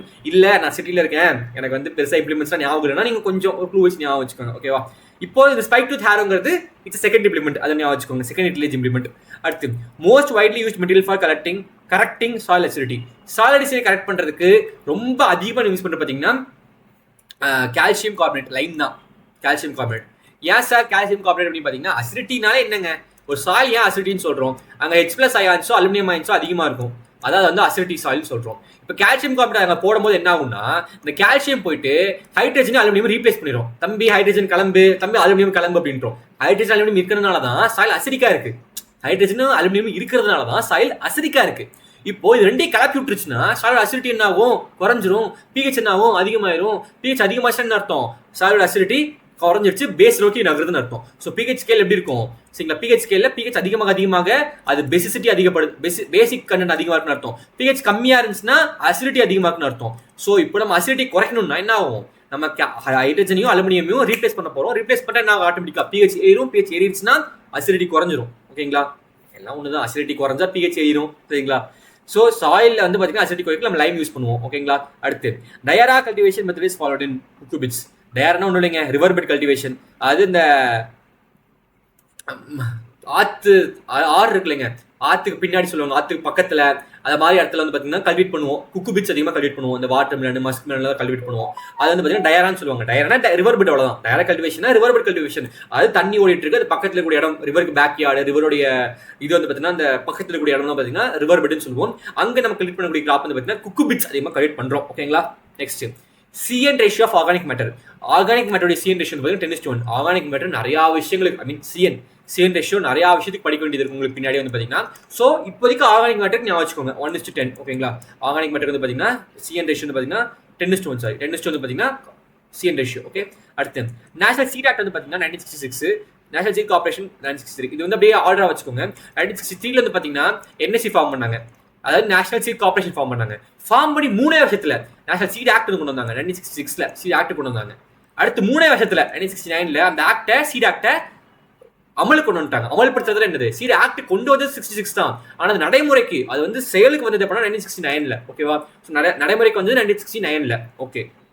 அடுத்து ரூட் ப்ரொமோட்டிங் ஹார்மோன் வந்து பார்த்தீங்கன்னா IBA, அதாவது இண்டியோ பியூட்ரிக் ஆசிட் வந்து பார்த்தீங்கன்னா நமக்கு ரூட் ப்ரொமோட்டிங் ஹார்மோன் IBA. நம்ம வந்து இன்னத்துக்கு நீங்க எல்லாருமே லேப்ல வந்து IBA டிப் பண்ணி தான் என்ன பண்ணியிருப்போம், சோப் பண்ணியிருப்போம். லேப்ல இல்லை, நம்ம இங்க பாலியோசிஸ்ல வந்து பார்த்தீங்கன்னா நீங்க இந்த பேர் டக்குன்னு வரல, சரி விடுங்க. அதை நம்ம வந்து பார்த்தீங்கன்னா பிளான்டிங் மெட்டீரியல்ஸ் இருக்கு இல்லைங்க, பிளான்டிங் மெட்டீரியல்ஸ்ல வந்து பார்த்தீங்கன்னா நம்ம IBA டிப் பண்ணி தான் இது பண்ணுவோம். கட்டிங்ஸ் தான் யோசிச்சுக்கிட்டு இருந்தேன். கட்டிங்ஸ் வந்து IBA டிப் பண்ணி தான் நம்ம சோப் பண்ணுவோம். ரைட்டுங்களா. அப்போ வந்து IBA வந்து பார்த்தீங்கன்னா ரூட்டிங், ஏன் IBA டிப் பண்ணுறோம்னா ரூட்டிங் ஹார்மோன், ரூட்டிங் ப்ரொமோட் பண்ணி விடும், அவ்வளோதான். அதே ஃப்ரூட்டி ஆர்எஸ் ப்ரொமோட் பண்ணா நானே இருக்கேன்னு சொல்லி NAA, naphthalic acid, sorry NAA. ஓகேவா. பெஞ்ச் டெரசிங் வந்து பார்த்தீங்கன்னா done when slope is more than 15%. அது பெஞ்ச் டெரசிங்கிறது ஒன்றும் இல்லை, ஸ்டெப்பாக இருக்கிறது. இந்த பெஞ்ச் டெரசிங் இது எப்போ பண்ணுவாங்கன்னா ஒரு ஹில்லி ரீஜன்ஸ்ல இருந்து பார்த்தீங்கன்னா ஸ்லோப் இப்படி இருக்குங்க, நீங்க பாட்டு கிராப் வளர்த்திட்டு இருப்பீங்க, திடீர்னு வந்து மண் சரிஞ்சு போயிடும். அப்போ வந்து பார்த்தீங்கன்னா பெஞ்ச் டெரசிங்ன்றப்ப இப்படி பண்ணோம்னா கிராப் அவ்வளோ சரியாது. ஸோ இந்த பெஞ்ச் டெரசிங் எப்போ பண்ணுவோம்னா 16 33% ஸ்லோப் இருக்கும்போது, அதாவது 15% அதிகமாக ஸ்லோப் இருந்துச்சுன்னா அப்போ நம்ம பெஞ்ச் டெரசிங் ஃபாலோ பண்ணுவோம். ஓகேங்களா. அடுத்து mass per unit volume is called bulk density. Bulk density வந்து பார்த்தீங்கன்னா நம்ம நிறையா பேச வேண்டியது, பல்க் டென்சிட்டி பற்றி நிறையா பேசலாம். ஸோ சிம்பிளாக சொல்ல போனால் பல்க் டென்சிட்டி வந்து பார்த்தீங்கன்னா mass by volume, mass per unit volume. இந்த வால்யூம்குள்ள யாரெல்லாம் இருப்பான்னு பார்த்தீங்கன்னா அதுக்கு முன்னாடி சாயிலுடைய கேரக்டர்ஸ்லாம் ஒன்ஸ் சொல்கிறேன் சும்மா. இப்போ சாயில் எடுத்துருக்கீங்கன்னு வச்சுக்கோங்களேன், சாயில் என்னெல்லாம் இருக்குன்னு பார்த்தீங்கன்னா இப்போ 25% வந்து பார்த்தீங்கன்னா இது இருக்கும், அதாவது மொத்தம் 50% போல் இருக்கும். 50% 25% ஏர் இருக்கும், 25% வாட்டர் இருக்கும். இது வந்து ஜெனரிக், அதாவது ஜென்ரலான ஃபார்ம்ல சரிங்களா, இதெல்லாம் இருக்கணும் இல்லை. ஒரு 45% வந்து பார்த்தீங்கன்னா உங்களுக்கு பார்ட்டிகல்ஸ்லாம் இருக்கும், ஒரு 5% மினரல் ஆர்கானிக் மேட்டர் இருக்கும். சரிங்களா? ஸோ கிட்டத்தட்ட 50% என்னதான் இருக்கும், பார்ட்டிகல்ஸ் தான் இருக்கும். சரிங்களா? சாலிட் ஃபார்ம்னு வச்சுக்கோங்களேன். சாலிட் ஃபார்ம் ஒரு 50% போர்ஸ், ஒரு 50% சாலிட் ஃபார்ம். ஓகேங்களா? இதான் வந்து சாலிட் ஸ்ட்ரக்சர். இப்போ இந்த மாஸ் பை வால்யூம் தான் பாத்தீங்கன்னா density is equal to mass by volume. இதுல பல்க் டென்சிட்டி இருக்கு, பார்ட்டிகல் டென்சிட்டி இருக்கு. பல்க் டென்சிட்டி எப்ப என்ன ஆகும்னா மாஸ் பை வால்யூம் தான். எனக்கு வால்யூம் கன்சிடர் பண்றப்ப என்ன பண்றோம்னா பல்கா கன்சிடர் பண்றோம். பல்கான்றப்ப இந்த போர் ஸ்பேஸ் சேர்த்து கன்சிடர் பண்றோம். வால்யூம் ஆஃப் இது சாயில், அது வந்து பாத்தீங்கன்னா போர்ஸையும் இன்க்ளூட் பண்ணிருப்போம். Pores plus solid. இதே பார்ட்டிகல் டென்சிட்டியில பார்ட்டிகல் மட்டும் தான் இன்க்ளூட் பண்ணிருப்போம். Mass of soil divide by அந்த வால்யூம் வந்து பாத்தீங்கன்னா பார்ட்டிகல்ஸ் மட்டும் இது பண்ணிருப்போம். புரியுதுங்களா? பின்னாடி பார்ப்போம். நம்ம சும்மா உங்களுக்கு வந்து இந்த ஃபார்முலாக்காக சொன்னேன். ஓகேங்களா? பின்னாடி நம்ம திரும்ப பார்க்கலாம். ஓகேங்களா? மாஸ் பை யூனிட் வால்யூம் பார்த்தீங்கன்னா பல்க் டென்சிட்டி. ஓகேங்களா? Disc plough is used when the soil is tough. Disc ப்ளோனா உங்களுக்கு தெரியும், அப்படியே ரவுண்டா டிஸ்க் மாதிரி இருக்கும். ரொம்ப டஃப்பா இருந்துச்சுன்னா அதெல்லாம் வெட்டி விடும். நமக்கு வந்து டஃப்பா இருக்கும்போது நம்ம டிஸ்க் ப்ளோ யூஸ் பண்ணுவோம். சரிங்களா? அடுத்து ஃபர்ஸ்ட் மேன்மேட் சீரியல் ட்ரிட்டிகேல். இது எல்லாத்தையும் தெரிஞ்சிருக்கும். நம்ம சின்ன 12th கிளாஸ் இருந்து படிச்சுட்டு இருக்கோம். ஃபர்ஸ்ட் மேன்மேட் சீரியல், மேன் கண்டுபிடிச்ச ஒரு சீரியல் பார்த்தீங்கன்னா ட்ரிட்டிகேல். ஓகேவா? சீப்பஸ்ட் நைட்ரஜன் கண்டெய்ன்ஸ் ஃபெர்டிலைசர் பார்த்தீங்கன்னா யூரியா. நம்ம சீப்பான ஃபெர்டிலைசர் யூரியா. சீப்பா சார்னு கேட்டீங்கன்னா சீப்பெல்லாம் கிடையாது. நம்ம சீப்பா மாத்திருக்கோம், சப்சிடி கொடுத்துருக்கோம். சப்சிடி கொடுத்து சீப்பா மாத்தி வச்சிருக்கோம். யூரியாலாம் காஸ்ட்லி தான். யூரியா 1000 ரூபான்னு வச்சுக்கோங்க. நம்ம மக்களுக்கு வந்து பாத்தீங்கன்னா ஒரு 300 கையில கிடைக்குதுன்னா 600 கவர்மெண்ட் பே பண்ணுது. 600 கவர்மெண்ட் பே பண்ணுது, சப்சிடி கொடுக்குது கவர்மெண்ட். அதனால நம்ம கைக்கு கிடைக்கும்போது சீப்பா கிடைக்குது யூரியா. சரி, அதனால நமக்கு வந்து வேண்டாம். சீப்பா என்ன ஃபார்மருக்கு சீப்பா கிடைக்குது யூரியா. ஓகேங்களா? But urea is not cheap. ஞாபகம் வச்சுக்கோங்க. First product of urea hydrolysis. Urea வந்து பிரேக் டவுன் ஆகிறப்ப ஃபர்ஸ்ட் ஃபார்ம் ஆகிற ப்ராடக்ட் என்ன பார்த்தீங்கன்னா அமோனியம் கார்பனேட். ஓகேங்களா? சும்மா ஞாபகம் வச்சுக்கோங்க. அது நபார்டு வந்து பார்த்தீங்கன்னா நம்ம முன்னாடியே பார்த்துருந்தோம். யாருடைய கமிட்டிக்கில் வந்து சிவராமன் கமிட்டிக்கில் வந்துச்சு. அப்படின்ற சிவராமன் அவருடைய கமிட்டிக்கில் தான் வந்து பார்த்தீங்கன்னா நபார்டு ஃபார்ம் பண்ணணும் நமக்கு. அடுத்து ஃப்ரீ லிவிங் ஹைட்ரஜன் பார்த்தீங்கன்னா ஃபிக்ஸிங் ஆர்கானிசம் வந்து பார்த்தீங்கன்னா அஸ்டோபாக்டர். அது first of all microorganisms வந்து பார்த்தீங்கன்னா நைட்ரஜன் ஃபிக்ஸ் பண்ணும். நம்ம எல்லா நைட்ரஜன் வந்து பார்த்தீங்கன்னா இப்போ அட்மாஸ்பியரில் இது சாயில்னு வச்சுக்கோங்க. இது சாயில், இது பார்த்தீங்கன்னா அட்மாஸ்பியர் நைட்ரஜன் இப்படி இருக்கும். நைட்ரஜன் வந்து பார்த்தீங்கன்னா மைக்ரோ ஆர்கானிசம்க்குள்ள மைக்ரோ ஆர்கானிசம் சாயில்ல அது போயிட்டு நைட்ரஜனை பிடிச்சி உள்ள வந்து ஃபிக்ஸ் பண்ணி வச்சுக்கும் சாயில்ல. சரிங்களா? அது யார் ஃபிக்ஸ் பண்ணும் பார்த்தீங்கன்னா மைக்ரோ ஆர்கானிசம்ஸ் ஃபிக்ஸ் பண்ணும். மைக்ரோ ஆர்கானிசம் வந்து பார்த்தீங்கன்னா 2 டைப் இருக்கு. ஒன்று ஃப்ரீ லிவிங், இன்னொன்று சிம்பியாட்டிக். சிம்பியாட்டிக்னா என்ன சொன்னேன்? சிம்பியாட்டிக்னா 2 இருப்பாங்க. சரி, 2 பேர் இருப்பாங்க. சிம்பியாட்டிக்ன்றப்ப 2 பேர் கண்டிப்பாக தேவை. ஃப்ரீ லிவிங்னா அந்த மைக்ரோ ஆர்கானிசம்ஸ் யாரோட உதவியும் இல்லாமல் தனியாவே நைட்ரஜனை பிடிச்சி சாயில்குள்ள நமக்கு ஃபிக்ஸ் பண்ணிட்டு இருக்கோம். அது ஃப்ரீ லிவிங் மைக்ரோ ஆர்கானிசம்ஸ். சரிங்களா? Free living nitrogen fixing organism. யாரு வந்து அஸ்டோபாக்டர். அதுவே சிம்பியாட்டிக் இப்போ லெகுமினேஷியஸ் பிளான்ட்ஸ்லாம் பார்த்தீங்கன்னு வச்சுக்கோங்களேன். லெகும் பிளான்ட்ஸ்ல வந்து பார்த்தீங்கன்னா ரூட்ல ரைசோபியம் இருக்கும். அது வந்து பார்த்தீங்கன்னா பல்சஸ் உடைய ரூட்ஸ்ல இருக்கும். அதுவும் நைட்ரஜனை ஃபிக்ஸ் பண்ணும். ஆனா இதனால தனியா ஃபிக்ஸ் பண்ண முடியாது. இதுக்கு தங்கிறதுக்கு ஒரு இடம் வேணும். சிம்பியாட்டிக் ரிலேஷன்ஷிப் வேணும். சிம்பியாட்டிக்கா யார் கூட இருக்கு? பல்சஸ் கூட சேர்ந்து நைட்ரஜன் ஃபிக்ஸ் பண்ணுது. தனியாக ஃபிக்ஸ் பண்ண முடியாது. அப்போ சிம்பியாட்டிக் ரிலேஷன்ஷிப். புரியுதுங்களா? ஒரு ஆர்கானிசம்னால மைக்ரோ ஆர்கானிசம்னால நைட்ரஜனை ஃபிக்ஸ் பண்றதுக்கு ஒன்று தனியாக தானாவே பண்ணிக்க முடியும். தானாவே பண்ணிருச்சுன்னா அது ஃப்ரீ லிவிங். இல்ல எனக்கு இன்னொரு சப்போர்ட் வேணும், அவர் இருந்தா நைட்ரஜன் ஃபிக்ஸ் பண்ணுவான்னு பார்த்தீங்கன்னா சிம்பியாட்டிக் ரிலேஷன்ஷிப். ஓகேங்களா? இப்போ சிம்பியாட்டிக் ரிலேஷன்ஷிப்ல ஃபிக்ஸ் பண்றது ரைசோபியம். ஃப்ரீ லிவிங் வந்து பார்த்தீங்கன்னா அஸ்டோபாக்டர். ஓகேவா? அடுத்து fruit of mustard is known as siliqua. ஞாபகம் வச்சுக்கோங்க. அடுத்து supplementary irrigation is known as life saving irrigation. Supplementary irrigation வந்து பார்த்தீங்கன்னா இப்போ ரெயின்ஃபெட் கிராப்லாம் வந்து வளர்த்துறோம். நம்ம ரெயின்ஃபெட் கிராப்ல என்ன வானம் பார்த்த பூமி, அதாவது இரிகேஷன் சோர்ஸ்ல சப்ளை பண்ண மாட்டோம். நம்ம வந்து இரிகேஷனே கொடுக்க மாட்டோம். அது மழை வரும், மழை நம்பி நம்ம கிராப்ஸ் வளர்த்துவோம். ரைட்டுங்களா? மழை வரும், மழை நம்பி சில கிராப்ஸ் வளர்த்திட்டு இருப்போம். அப்போ மழையே வரல, அப்போ என்ன ஆகும்? பிளான்ட் சாகும் நிலைமையில இருக்கு. அப்போ என்ன பண்ணுவோம்? Supplemental irrigation. சப்ளிமெண்டல் அர்த்தம் ஒரு எக்ஸ்ட்ரா அடிஷனல் அர்த்தம். அப்போ நம்ம அடிஷனலா போயிட்டு ஐயோ என்ன மழை நம்பிட்டு இருந்தோம், மழை வரவே இல்லை, நானே போய் இரிகேஷன் கொடுக்குறேன்னு சொல்லி நம்ம சப்ளிமெண்டல் இரிகேஷன் கொடுப்போம். அப்போ என்ன ஆகுது? அப்போ நம்ம கொடுக்குற இரிகேஷன் பிளான்ட்டுக்கு உயிரே காப்பாத்திடுது. ஏன்னா நீங்க அந்த இரிகேஷன் மட்டும் கொடுக்கலன்னு வச்சுக்கோங்களேன், மழை நம்பிட்டு இருந்தது, மழையும் வரல, அப்போ பிளான் என்ன ஆக போகுது? சாக போற நிலைமையில் இருக்கு. அப்போ அது லைஃப் சேவர் இரிகேஷனா இருக்கும். இது சப்ளிமெண்டல் இரிகேஷன். அது supplemental irrigation is known as life saving irrigation சொல்லுவாங்க. சப்ளிமெண்டல் இரிகேஷன் என்னது? Additional irrigation. யாருக்குன்னு பார்த்தீங்கன்னா ரெயின்ஃபெட் ஏரியாஸ்ல வந்து பார்த்தீங்கன்னா மழை நம்பியே இருப்பாங்க. மழை வந்து வரல, மழை வராதப்ப என்ன பண்றோம்? நம்ம மழை நம்பியே இருந்தா என்ன பண்றோம்னு சொல்லிட்டு நம்ம போய் நம்ம தனியா இரிகேஷன் கொடுக்குறோம். அதாவது சப்ளிமெண்டல் இரிகேஷன். அந்த சப்ளிமெண்டல் இரிகேஷன் அந்த பிளான்ட்டுக்கு உயிரியே காப்பாற்றக்கூடிய ஒரு இரிகேஷனா இருக்கு. அதனால என்ன சொல்றத லைஃப் சேவிங் இரிகேஷன் அப்படின்னு சொல்றோம். ஓகேவா? அடுத்து மேஜர் அக்ரிகல்ச்சர் இம்போர்ட்டிங் கமாடிட்டி வந்து பார்த்தீங்கன்னா நம்ம ஊரில் எடிபிள் ஆயில். நம்ம ஆல்ரெடி பார்த்துருந்தோம். நம்ம செல்ஃப் சஃபிஷியன்சி ஆத்ம நிர்பார் நோக்கி போய்கிட்டு இருக்கோம். 1930s வந்து பார்த்தீங்கன்னா நம்ம ஆத்ம நிர்பார் 30 to 31 ஆத்ம நிர்பார் அட்டன் பண்ணியே ஆகணும் அப்படின்ற நோக்கி ஓடிட்டு இருக்கோம். அட்லீஸ்ட் 70% கிட்ட வந்து பார்த்தீங்கன்னா நம்மளுடைய டொமஸ்டிக் நீடை நம்மளே வந்து பூர்த்தி பண்ணிக்கணும் அப்படின்னு சொல்லி நம்ம ஓடிட்டு இருக்கோம் ஆத்ம நிர்பாருக்கு நோக்கி. சரிங்களா? ஏன் எடிபிள் ஆயில் அதிகமாக இம்போர்ட் பண்ணிட்டு இருக்கோம். இன்னைக்கு நம்ம அதிகமாக இம்போர்ட் பண்ணக்கூடிய கமாடிட்டி தான் எடிபிள் ஆயில் தான். என்னதான் சரிங்களா. அடுத்து லூனிஸ்ட்ரி is variety of super rice. Super rice 25% மேலே வந்து ஈல்டு கொடுக்கும். நார்மலா விட வந்து பாத்தீங்கன்னா குஷ் வந்து பாத்தீங்கன்னா கண்டுபிடிச்சிருப்பாரு நம்ம சொன்ன ஞாபகம் இருக்குங்களா. ஸோ சூப்பர் ரைஸ் வந்து பாத்தீங்கன்னா வெரைட்டி எக்ஸாம்பிள் வந்து பாத்தீங்கன்னா லுனிஸ்ட்ரி. ஓகேவா. அடுத்து plant with separate male and female flowers same plant are known as. ஒரு பிளான்ட் சரிங்களா, அதுல மேல் இது லீஃபா, ஓகே இது வந்து ஒரு ஃபிளார்னு வச்சுக்கோங்க. இது வந்து மேல் ஃபிளாரு, இது வந்து ஃபீமேல் ஃபிளாரு. ரெண்டு தனித்தனியா இருந்துச்சுன்னா ஒரே பிளான்ட் மேல் ஃபிளவர் தனியா ஃபீமேல் ஃபிளவர் தனியா இருந்துச்சு, அது மோனிஷியஸ். ஓகேவா. இதுவே ஒரு பிளான்ட்ல மேல் பிளான்ட் தனியா, இங்க மேல் மட்டும் தான் இருப்பாங்க, ஃபீமேல் இருக்க மாட்டாங்க. அதே மாதிரி இங்க ஃபீமேல் மட்டும் தான் இருப்பாங்க, மேல் இருக்க மாட்டாங்க. அப்படி டைஷியஸ். ஒரே பிளான்ட்ல மேல் ஃபிளவரும் இருக்கும் ஃபீமேல் ஃபிளவரும் இருக்கும். இது மேல் ஃபிளவரு, இது ஃபீமேல் ஃபிளவர் ரெண்டுமே இருக்கும். ஆனால் ஒரே பிளான்ட்ல இருக்குன்னா அது மோனிஷியஸ். மோனோ ஒன்று, ஒரே பிளான்ட்ல ரெண்டுமே இருந்தால் அது மோனிஷியஸ். இதே வந்து பாத்தீங்கன்னா தனித்தனி பிளான்ட் டை தனித்தனியா, அதாவது மேல் ஃபிளவர் தனியா இருக்கும் ஒரு பிளான்ட்ல, ஃபீமேல் ஃபிளவர் தனியா இருக்கும் ஒரு பிளான்ட், அது டைஷியஸ். ஓகேவா. அடுத்து national biodiversity board situated new Delhi. ஞாபகம். பியூஃபோர்ட் ஸ்கேல் வந்து பாத்தீங்கன்னா wind fours or speed measure பண்றதுக்கு யூஸ் பண்ணுவோம். அது வந்து பாத்தீங்கன்னா கிட்டத்தட்ட 0 வந்து 12 வரைக்கும் அதோட ரேஞ்ச் இருக்கும். 0 வந்து பாத்தீங்கன்னா ரொம்ப காமா இருந்துச்சுன்னா விண்டு, அதாவது வர காத்து வந்து பாத்தீங்கன்னா காத்துடைய ஃபோர்ஸ் வேகத்தை வந்து கணிக்கிறதுக்கு பியூஃபோர்ட் ஸ்கேல் யூஸ் பண்றோம். இப்போ 0 இருந்துச்சு ரொம்ப அந்த காத்து மிதமான காத்து, ரொம்ப காமான காத்து. அதாவது புயல் வருது அப்படின்னா 12 கிட்ட இருக்கும். புயல் வருது அப்படின்னா ரைட்டா, அந்த விண்டோட ஃபோர்ஸ் மெஷர் பண்றது பியூஃபோர்ட் ஸ்கேல் யூஸ் பண்றோம். ரொம்ப காத்து நமக்கு எல்லா இடத்துலயும் பியூட்டிஃபுல்லா இருக்காது, பியூஃபோர்ட் ஸ்கேல் யூஸ் பண்ணி நம்ம பியூட்டிஃபுல்லான கண்டுபிடிக்க போறோம். ஓகேங்களா. சும்மா ஹிண்ட், பியூட்டிஃபுல் பியூஃபோர்ட். சரிங்களா. பியூஃபோர்ட் ஸ்கேல் யூஸ் பண்ணி என்ன பண்றோம், காத்துடைய அந்த வேகத்தை, அதாவது அதனுடைய ஃபோர்ஸ் கண்டுபிடிக்கிறோம். வேகத்தை அப்படின்னு பாத்தீங்கன்னா அனிமோமீட்டர். அனிமோமீட்டர் வந்து பாத்தீங்கன்னா வேகத்தை கண்டுபிடிக்கிறது. ஸோ வந்து பாத்தீங்கன்னா பியூஃபோர்ட் ஸ்கேல் வந்து பாத்தீங்கன்னா விண்ட் ஃபோர்ஸ் எவ்வளோ ஃபோர்ஸா வருதுன்னு கண்டுபிடிக்கிறது. 1 standard atmosphere is equal to, அதாவது 1 அட்மாஸ்பியரிக் ப்ரெஷர் வந்து பாத்தீங்கன்னா is equal to 1013 millibar. சரிங்களா. இது நீங்க சும்மா ஒன்ஸ் பார்த்துக்கோங்க. அது dieback of shoot occurs due to deficiency of copper. Copper deficiency என்னன்னு நம்ம ஆல்ரெடி பார்த்தோம். காப்பர் வந்து ரிக்ளமேஷன் டிசீஸ் கூட சொல்லுவோம் காப்பர் டெஃபிஷியன்சியா. இந்த இடத்துல வந்து பாத்தீங்கன்னா காப்பர் வந்து பாத்தீங்கன்னா டைபேக்கும் ஒரு டிசீஸ் காஸ் பண்ணும். என்ன ஆகும்னா அது டைபேக்னு என்னது, இப்போ ஒரு பிளான்ட் இருக்குன்னு வச்சுக்கோங்களேன், கொஞ்சம் ரேட் பண்ணி எரேஸ் பண்ணுவோம், கசகசன ஆயிடுச்சுல. இப்போ ஒரு பிளான்ட் இருக்குன்னா அதோடைய டிப்ல இருந்து அங்கிருந்து அப்படியே டைபேக் செத்துட்டே வரும். இது டைபேக். அதாவது அப்படியே நுனிலிருந்து அப்படியே எல்லாமே செத்துட்டே வரும், டைபேக். இது வந்து பார்த்தீங்கன்னா காப்பர் டெஃபிஷியன்சிலாம் வரக்கூடிய ஒரு டிசீஸ். ஓகேவா. அடுத்து அக்கரன்ஸ் ஆஃப் கிரே ஸ்பாட் வந்து பார்த்தீங்கன்னா மேக்னீஸோடைய டெஃபிஷியன்சினால என்ன ஆகும், கிரே ஸ்பாட் வந்து பார்த்தீங்கன்னா லீவ்ஸ்ல வரும். ஓகே, கிரே ஸ்பாட் வரும் லீவ்ஸ்ல. Most restricted disease of sugarcane வந்து பார்த்தீங்கன்னா red rot of sugarcane. Sugarcane வந்து பார்த்தீங்கன்னா நம்ம கரும்பு சாப்பிட்றப்ப ரெட் ராட் அப்படின்ற ரெட் கலராக வரும், ஞாபகம் வச்சுக்கோங்க. அங்கங்கே ரெட்டாக வரும், அது ரொம்ப டிசீஸ், ரொம்ப வந்து கொடியான டிசீஸ், ஞாபகம் வச்சுக்கோங்க. ஒரு ஹிண்ட்டுங்க, ரெட் ராட்டுங்கிறது ரொம்ப டெஸ்ட்ரக்டிவ் டிசீஸ் சுகர் கேன்ல, ஞாபகம் வச்சுக்கோங்க.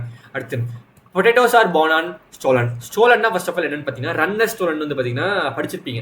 அது இந்த ஃபர்ஸ்ட் இந்த ஒரு பிளான்ட் வந்து பார்த்தீங்கன்னா இது வந்து லேண்ட் சர்ஃபேஸ். சரிங்களா.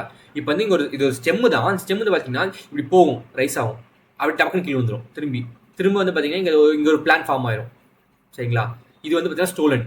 இதுவே ஒரு ஸ்டெம், இது ஒரு பிளான்ட்டு அப்படியே மண்ணை ஒட்டியே போய் இங்கே ஒரு பிளான்ட்டு, மண்ணை ஒட்டியே போய் இது ஒரு பிளான்ட்டு, மண் ஒட்டியே போய் இது பண்ண, இது வந்து ரன்னர். அப்படியே ஹரிசான்லாம் அப்படியே கரெக்டாக ஹரிசான்லாவே இருக்கும், இது runner.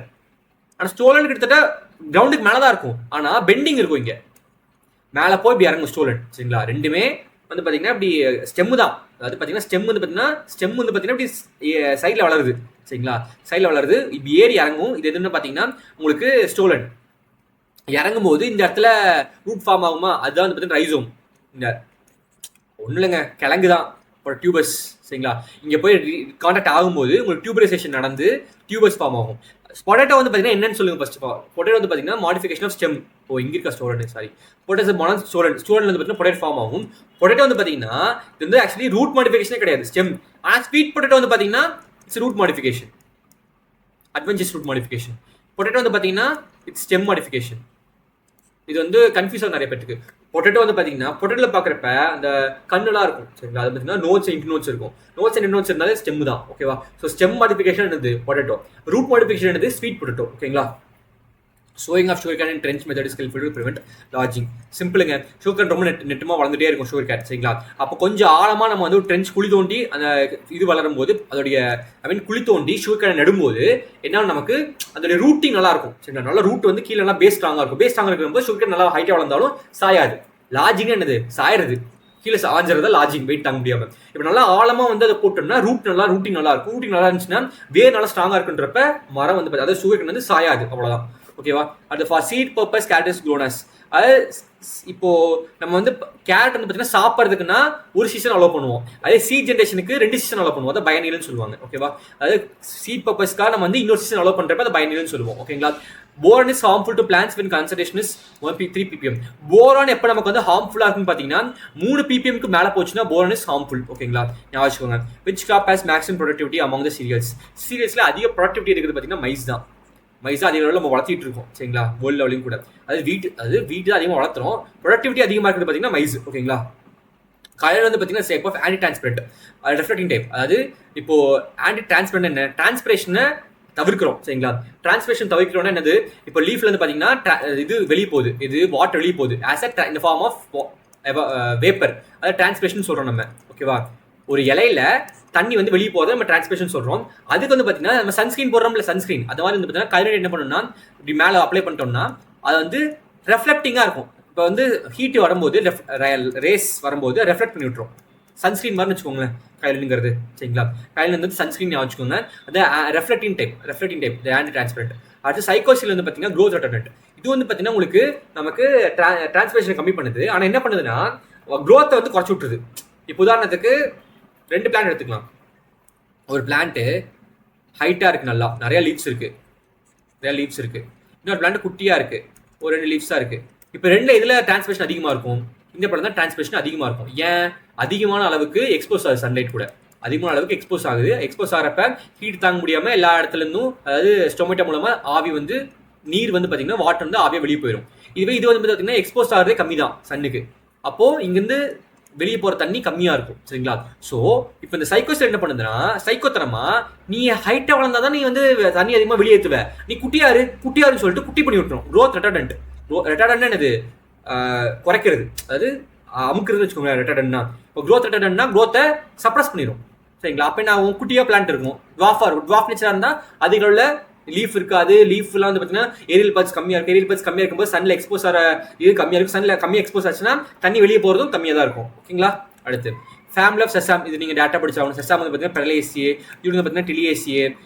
Exhaustive family of graph பார்த்தீங்கன்னா கிராமினேசி தான், கிராஸ் ஃபேமிலி தான். ஒன்ஸ் அந்த கிராப்பை போட்டு எடுத்தீங்கன்னா அந்த சாயிலே வந்து பார்த்தீங்கன்னா எல்லா நியூட்ரியன்ட்டும் அள்ளிட்டு போயிடும். அதுதான் எக்ஸாஸ்டிவ் ஃபேமிலின்னு அர்த்தம். எக்ஸாஸ்ட் என்ன அர்த்தம்? நீங்கள் அதை போட்டிங்கன்னா அந்த சாயில் எக்ஸாஸ்ட் ஆயிடும். அது வந்து பார்த்தீங்கன்னா எக்ஸாம்பிள் கிராமினே ஃபேமிலியில் இருக்க கிராப்ஸ்லாம் வந்து பார்த்தீங்கன்னா எக்ஸாஸ்டிவ் நேச்சர்.